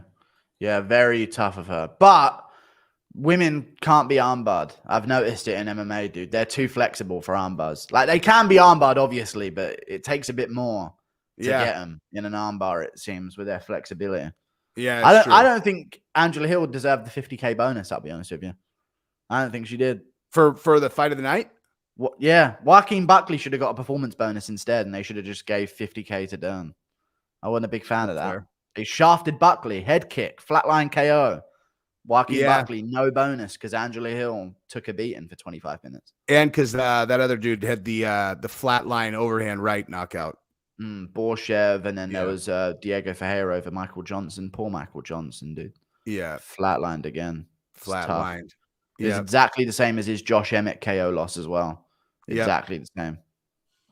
He's like, speaking of guys who have like a bad attitude going into a fight, like I always watch him in the buildup and I'm like, there's something like he's not just building up. He's like nasty, you know? Yeah. Like, he seems like a mean dude. Not like a Kron Gracie soy mean, but like just an aggressive sort of angry. Like he's angry to even be there, you know? Yeah. Like he like genuinely hates everyone there. Yeah. Yeah, he does. Seems that way. Flashman says you should auction off your virginity. Oh, I think he meant virginity. Yeah. At 100K. Why did he spell thinks it so like highly that? of his appearance for some delusional reason? I'm sure he'd have some suitors. Thank you for the $5, Flashman. Just trashing me again. Why did he spell virginity like that? I don't know, to sneak it past the filter on chat, probably. That's fair. They're good at that. I'm not a virgin, and I'm a handsome Chad, and everyone knows it. Thank you for the $5, Flashman. Thank you. And Alex Kieser, thank you for the $5. Says, Mr. Jesse, would you let Jeff Molina have some private sparring session lessons with you? Guru was just talking about how that's his favorite workout. Yeah, I love doing triangle escapes with Jeff Molina. Jeff Molina couldn't put a triangle on you if his life depended on it. His tiny little limbs. Oh, really? I mean, he's fucking $125. He'd find a way. Knowing what he's into, he'd find a way to put me in a triangle. He could triangle your arm. Okay, fair enough. Yeah. Could work. Could work. Yeah, escape, like, dude, mount escape week is not my favorite. You know, we're like, we're doing mount escapes. I'm like, yay. Straddle me up, dude. This is my favorite thing. Yeah, totally. Little flexible. I don't know, jiu-jitsu I can't imagine doing it so often. Can't imagine it gets like, it's like you get hooked on like the because everything's so complicated. And then when you start to actually be able to do it, it's like, it's so satisfying. You know, you're like, there's such like a clear, because like in striking, you could feel yourself getting better. You're landing more. You're not getting hit as much. In jiu-jitsu, it's like, there are these moves where you look, you're like, Jesus fucking Christ. Like that is so complicated. And then all of a sudden, you know, like after a year of trying all of it, you're like, bam, omoplata on it, dude. And you're like, holy shit, I can't fucking believe I know how to do that. You know? Yep. Crazy. The like rapid progression of skill. Yeah. If you go all it, then. Yeah. What else we got, dude? What else? What about Ariel? Like, so I know you watch Ariel stuff. Is Ariel, has he given you any, I don't know, cannon fodder, or you think he's had any good takes lately? He's torching Dana White at the moment, but I'm just going to let him do it. You know what I mean? Ariel picks his battles. He ain't going to pick one with me. No way. No. But he likes the Dana White because Dana White's just handing him 10-8 rounds at the moment. So he's focused on all of that. But I've sort of laid off Ariel recently because not much to get him on at the moment. But anytime he slips up, I'm on him. I'm on Ariel anytime. Yeah. Yeah. He like the Dana, you know, like it feels like this Francis thing has Dana kind of flustered. I mean, they're gonna, you know, they have every way to like kind of win this thing. But when he would talk about it, he's like, you know, like we don't do gimmick fights. It's like, silly. I mean, you guys did CM Punk twice. And just after talking about Power Slap as well. Yeah. It's like the reporters purposefully set him up in that way as well. Like, let's get him to discuss Power Slap right after he says he doesn't do gimmick fights. You know what I mean? Yeah. Or gimmicky events or anything like that. Yeah. So they've just, Dana White's been coping. Did you see, what's his name? Napoleon Bonaparte's video that he did about Power Slap? No. People have been talking about Napoleon Bonaparte. I've heard of him, but I haven't watched any of his stuff. He does great work. He's very, very clever. His scripts are very clever. And I just thought, like, of all the stuff I had seen on Power Slap, I thought he did the best job of capturing my feelings on it. Where it's like, he did an hour, 140K views. Yeah, that's nice. Yeah, the Power Slap part's obviously not that entire thing. He does a bunch of other kind of like gimmicky fight promotions that have come and gone, but the Power Slap thing, it's like he just captured it perfectly. Where it's like, the reason it seems not just the fact that guys are getting starched, it's like the kinds of people that are doing it. It's like they're like broken kind of like societal rejects, and so it ends up just being so exploitive. I'm not doing it justice because he makes it really funny also, but it's just like he just nails it, dude. Just taking advantage of homeless tards at the end of the day, it seems. Power Slap. Yes. Yeah, just do anything for money. So get concussed for money instead. Yep. At that point. And it's like those kinds of knockouts, like, dude, the kinds of knockouts you see in UFC where everyone goes, oh shit, like, especially the kind where a guy gets clipped and they like go forward before their body, like where they instantly, like their upper torso kind of goes starched and then they kind of collapse, where you just go, fuck, man. And it's like that kind of knockout happens literally like almost every time, where it's just like, it's such traumatic fucking headshots that their whole body just goes starch. And you're like, Jesus, man. Yeah. I honestly, I get the audience for it. There is an audience out there for it. Like, of just people just wanting to see like pure concussion on TV. So I get how it could be successful, but I'm never going to watch it, man. It just isn't interesting to me. I can't do it. This guy is asking about the stab-demic in UK. That's a thing? I mean, there's a bunch of stabbings in the UK, but it's been that way for ages. It's just constantly like that nowadays. Do you know anybody who's gotten stuck out there? Yeah. A few of my friends have been stabbed. One of them got stabbed like 5 times or something like that. Crazy. Weird part is, yeah, he's all right. Yeah. Weird part is, I was just about to say, people live through stabbings. It's really weird. You'd think that's death, right? You get stabbed, you die, but people weirdly live past the stabbings. Yeah. You know what I mean? Because I feel like a lot of the people that stab, they don't really want to kill anyone. You know what I mean? Otherwise, they'd be stabbing people in the neck or the head, making sure they kill them or the heart. But everyone seems to get stabbed in like the love handles or the forearms or the shoulders. You know what I mean? Yeah. So I feel like the people with knives in the UK don't really want to kill. They just want to stab. It's weird, man. The love handle, it's like, I mean, the only reason I know where all the like deadly stab areas are is just from Gangs of New York, the movie, where they go through and he shows like, if you stab here, that's dead. You got here. And then like, you kind of look at the anatomy. It's like, oh, okay, cool. All the arteries, yeah. I can't imagine stabbing a person in a fight. Like, that just seems insane to me, where you're like, all right. It's more psychotic. Yeah. Yeah. It's crazy. In America, you guys, people make a big deal about the shootings, but the shooting feels like non-personal in America. Exactly. You know what I mean? Because you're detached from it with the gun. But stabbing is like, it's almost like emotional murder. You know what I mean? Like a proper, intense, personal connection type murder. It's weird how people can do that so much in the UK. Non-stop. Yeah, the gun thing, it's like, I mean, the only, like, I carry, the only, like, dude, I would never pull a gun on anyone unless it was like someone just kicked in the fucking door in a gas station and they start shooting people. And I'm like, all right, thank God I have my gun. I can try to put this guy down, or some insane situation. I wouldn't like, it's like if a fight type thing. Yeah. If a fight breaks out, it's not like I'm not going to shoot someone. And certainly like if a fight breaks out, it's like, all right, I've got a knife. Like, dude, I'm gonna just stab a person with this. Like, this is fucking ludicrous. Yeah. Crazy. But yeah, I think UK does help the whole pro gun thing, because it just shows people are going to kill each other regardless. You know what I mean? Yeah. They took all the guns away and everyone in the UK was right, knives then, on guard. Nice. You know what I mean? Knives then, let's move down the ladder. We'll just find something else to kill. And you guys have that shit where people throw acid on each other. Oh my God, dude. I can't go out and I'm going to get acid attacked at some point. I know it. Don't do that, dude. No, I don't. I'm not doing No, it I out know. of I'm choice. just saying, like, fuck, that would be activity awful. on the weekend. I know, but I can sense it coming from a fucking Marab fan, man. There's a lot of Marab fans and Khabib fans in London, let's just say.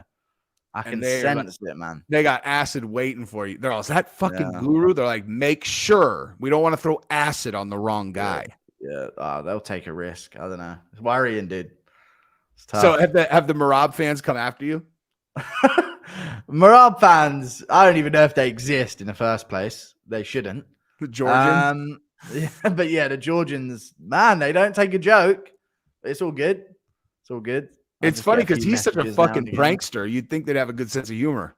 Yeah, true. But oh well, it's all good. They can't take it at them. Yeah. Worrying, dude. The worrying fan bases in MMA. So strange. It's so funny how serious guys take that shit. Where it's like, yeah, you don't like, especially it's like, dude, you don't even know them. I don't. I'm just saying shit, and then I just know they'll just ride or die it. They live vicariously through their fighters. Same with the Khabib fans, man. Yeah. Like, I genuinely think they would cry if he lost, like tears, if Khabib ever lost in his career. They just live through their fighters. It's weird. I wish he would come back, dude. That would be fantastic. Same. But like, is he coaching again? Back. Is he like, I thought I just saw something with Bilal and him, like, but I didn't know if it was an old picture or new or what. I'm not sure. Maybe he's just sort of there at the gym. I don't think he's probably taken a direct coaching role. He's probably just sort of cheering people on, being a moral support at the gym, maybe. But yeah, I've seen. Why do you think he stopped coaching? Like, what do you think is behind that? I think I don't think he's a fighter. Like, I'm not saying he's not a fighter. Obviously, he's a fighter. He's the best lightweight of all time. But I just don't think he likes. I think he's a martial artist. Do you know what I mean? Like, GSP used to hate fighting.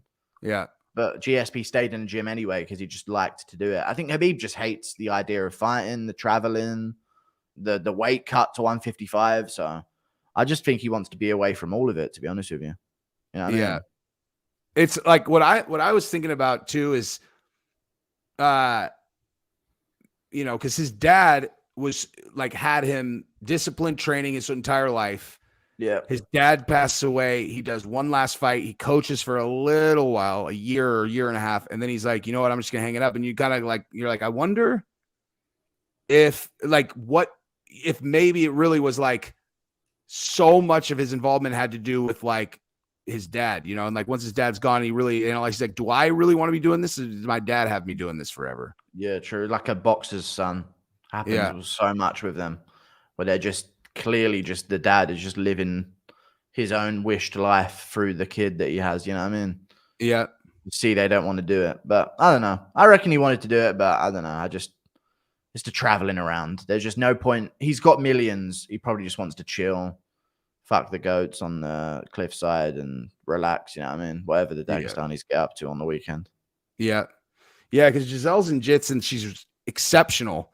And I'm like, dude, you have to do this. Cause I can actually like see a direct, like where I'm like, you could potentially do this professionally and be like a jiu-jitsu champion influencer where like, and I think about Khabib's dad all the time. I'm like, cause that's what he did and look at the life that he gave Khabib. But then at the same time, I'm like, I don't want to like make her, if she doesn't want to do it, but like kids always, I don't know.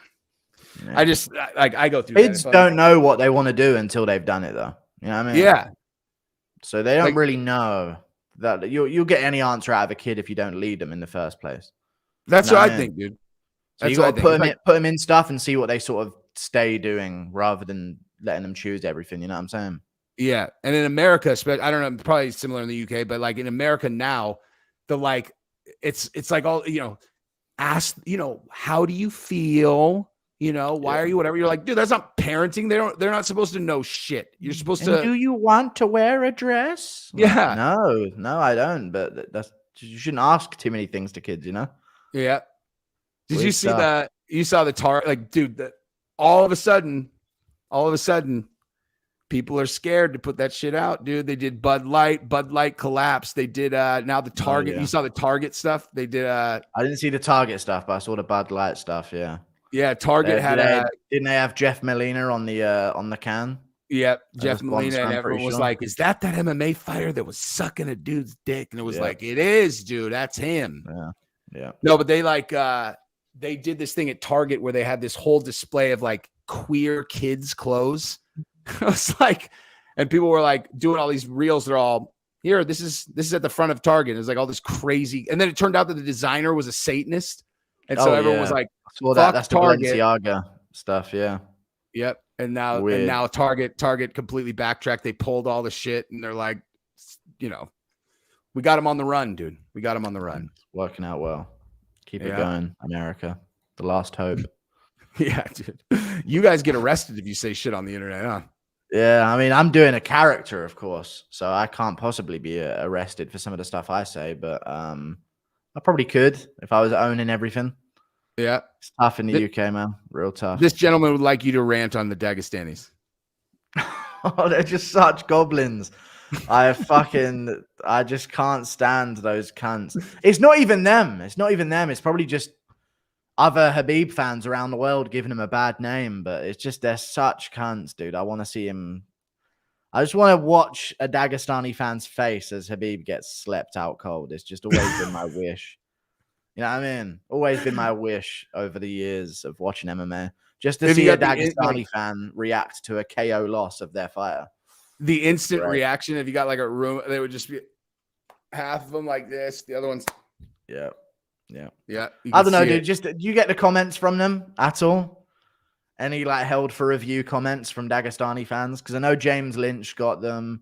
Another content creator got them as well. I can't remember who. No, but I don't even like. There aren't really any like Dagestani fighters I've been critical of though. Ah, okay, yeah.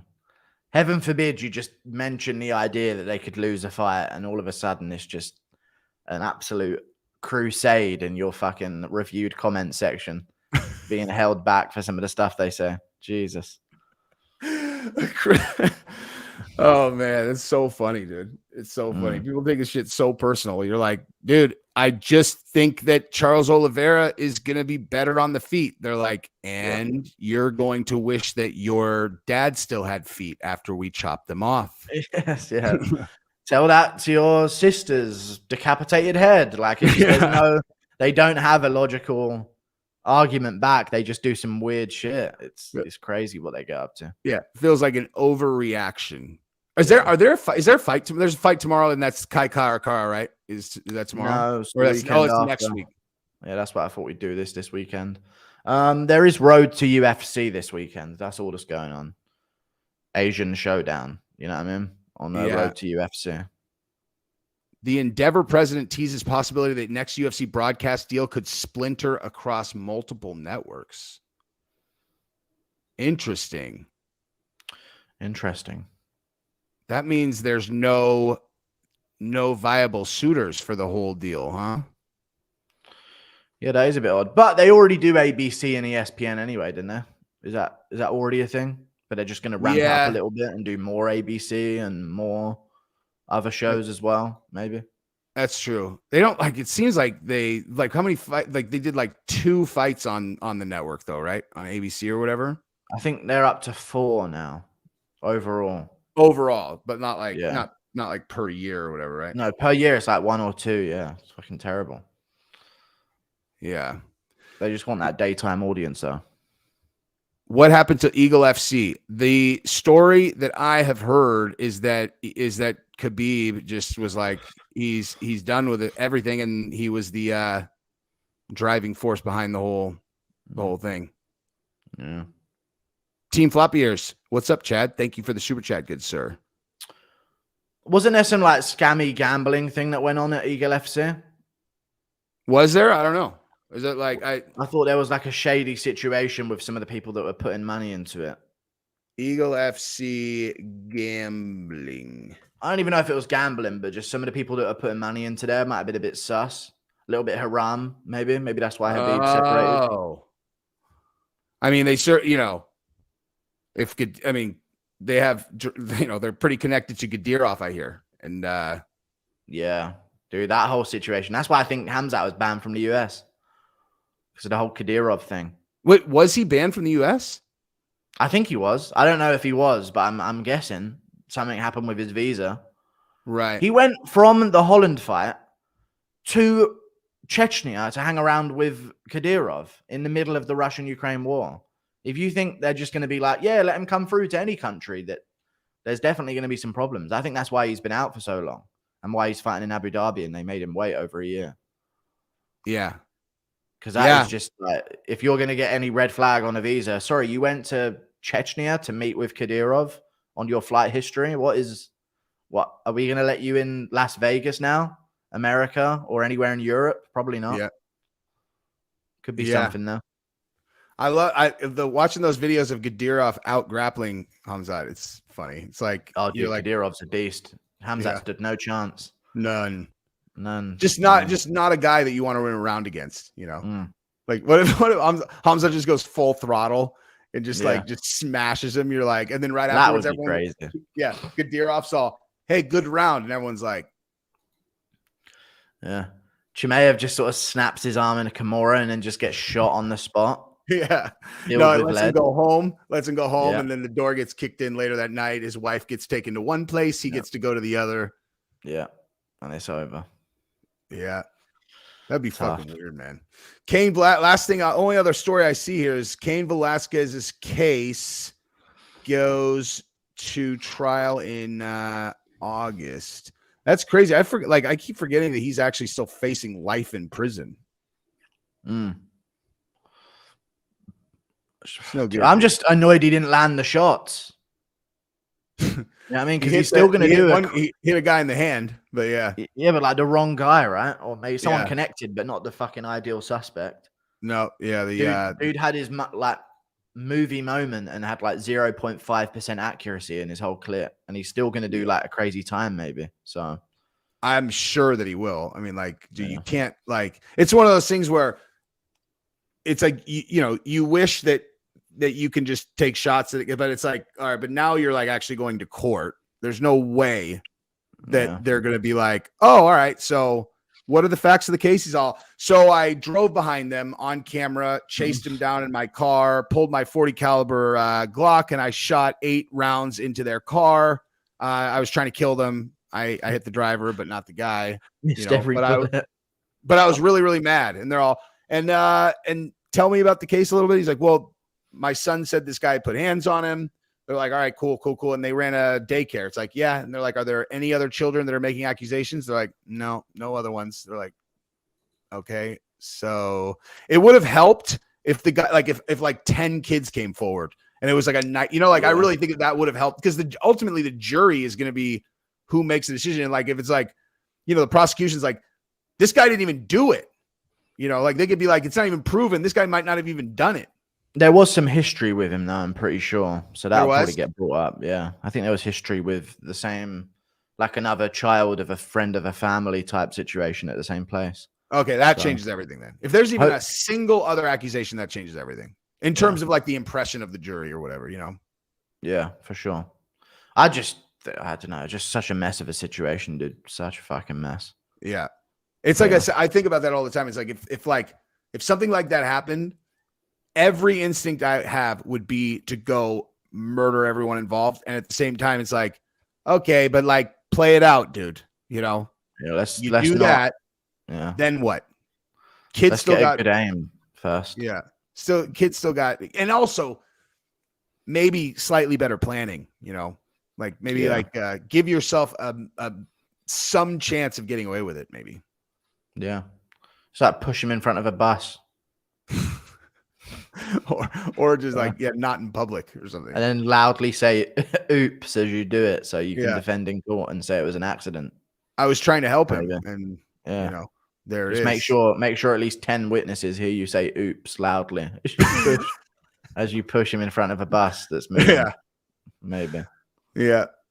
That's it. Whoa, I got a question for you. Last one, and then we can wrap this thing up. The subway thing. Did you see the New York subway thing? No. Okay. Homeless man. So before you get any details on this thing, right? Some homeless guy comes into a train car and is screaming in people's faces, telling them to give him food because he's hungry. And he's saying, I don't give a fuck, man. I'll go back to jail. He's getting in everybody. He's getting all these old people's faces and these 3 good Samaritans. One is a Marine. He's Asian, right? He's black. And then, really? and then, I thought your impression was of an Asian guy, but fair enough. So 3 good Samaritans, 1 black guy, 1 white guy, and 1 guy you can't really see in the video. They restrain the dude. The Marine has him in a choke, and they hold him there, like, they're waiting for the subway car to get to the next stop so they can give him to the police. Yeah. And when they get off, the dude's dead. And so, there's all this outcry for, they're trying to make it out like it's a George Floyd situation. Like there's people like jumping on the train tracks. Why isn't this guy getting charged for murder? And then it comes out that this guy who they choked had 42 previous arrests, and the last 4 of them were as follows. 1, he walked up on a 67-year-old woman at the train station and broke her orbital bone for no reason. The one before that, he walked up on some 70-year-old man and broke and shattered his nose for no reason. The one before that, all 4 of them are him attacking people in the train station for no reason. These old people.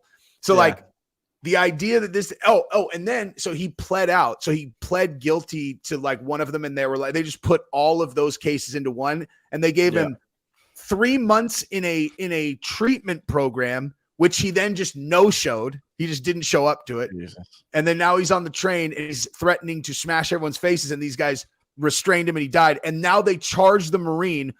They charged him with manslaughter. He's facing 12 years in prison. It's fucking ludicrous, dude. They want them out on the street, though, man. They want them out on the street. It seems like in America, especially, they want these guys out on the streets. Right? Like being imprisoned almost be like a improvement on quality of life for them. You know what I mean? Yeah. It's almost like they don't want to give them what they want by going to prison and just fucking getting them out. Yeah. Back out on the street to do another fucking hit and run on an old woman. It seems like. Because like imagine if I was in the train station and I'm having a rough day, I'm like fighting with someone on the phone. I'm like, fuck you. Put it down. First 70-year-old woman I see, I just shatter her orbital bone. They're going to fucking ship me for 10 years. Yeah, 100%. But this guy who does it 4 times, they're all, it's fine. Let him back out. Let him back out. See who he kills. See if if anybody defends the group, we'll throw him in jail. Yeah, for sure. So how did he die? Just getting choked out for too long?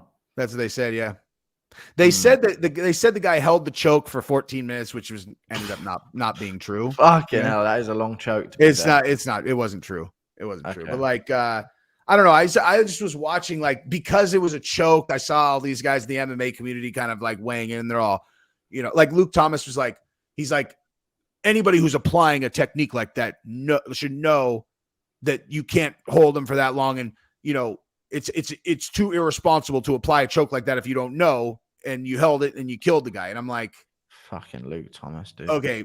Have you ever been in a fight with a person who clearly has absolutely nothing to lose and is super fucking dangerous? It's like, dude, if you let go of whatever hold you have on them, there is a high probability they're going to either stab you or gouge your eyes out. So yeah, like you're going to fucking hold them there for the police. And like, if it turns out the guy's a crackhead with half of a lung given out already and they die, it's like, it's unfortunate, but it's actually not even unfortunate. But the whole reason it happened is because this psychopath is attacking everyone in the subway, and you're being a good Samaritan. If he happens to die by accident, who gives a fuck? You know what I mean? Yeah. Murder homeless people, I think, is the way to get over this problem. 100%. Homeless. Oh, what's that? Oh, down on your luck? Yeah. The oven is over there, guy. The American Psycho, Yep. Get rid of him. You need to got a job, pal. Stab him. Yeah. You have 3 weeks. Yep. Or else oven. They'll get jobs real quick. All of a sudden, not so homeless. Yeah. Yeah. Suddenly, a tent underneath a freeway is not going to be enough for you. Yeah, like a purge, but like just for homeless people. Yeah. The hunt of the homeless, 2023. They'll get jobs real quick, dude. They'll find a way. Real quick, they'll get jobs. Yep. Yep. All right, fellas. Thank you guys for hanging out. 2-hour stream within our. Not even hard, dude. Not even hard. Light work. 2 hours. Light work. 2 hours on a dead weekend with no fights. Worth it, I think. All day, dude. Well, thank you for coming on the channel again, sir. No problem, dude. Thanks Anytime for there's a everybody low hanging week, out. I'll message you. We'll do this again sometime. For sure. All right, guys.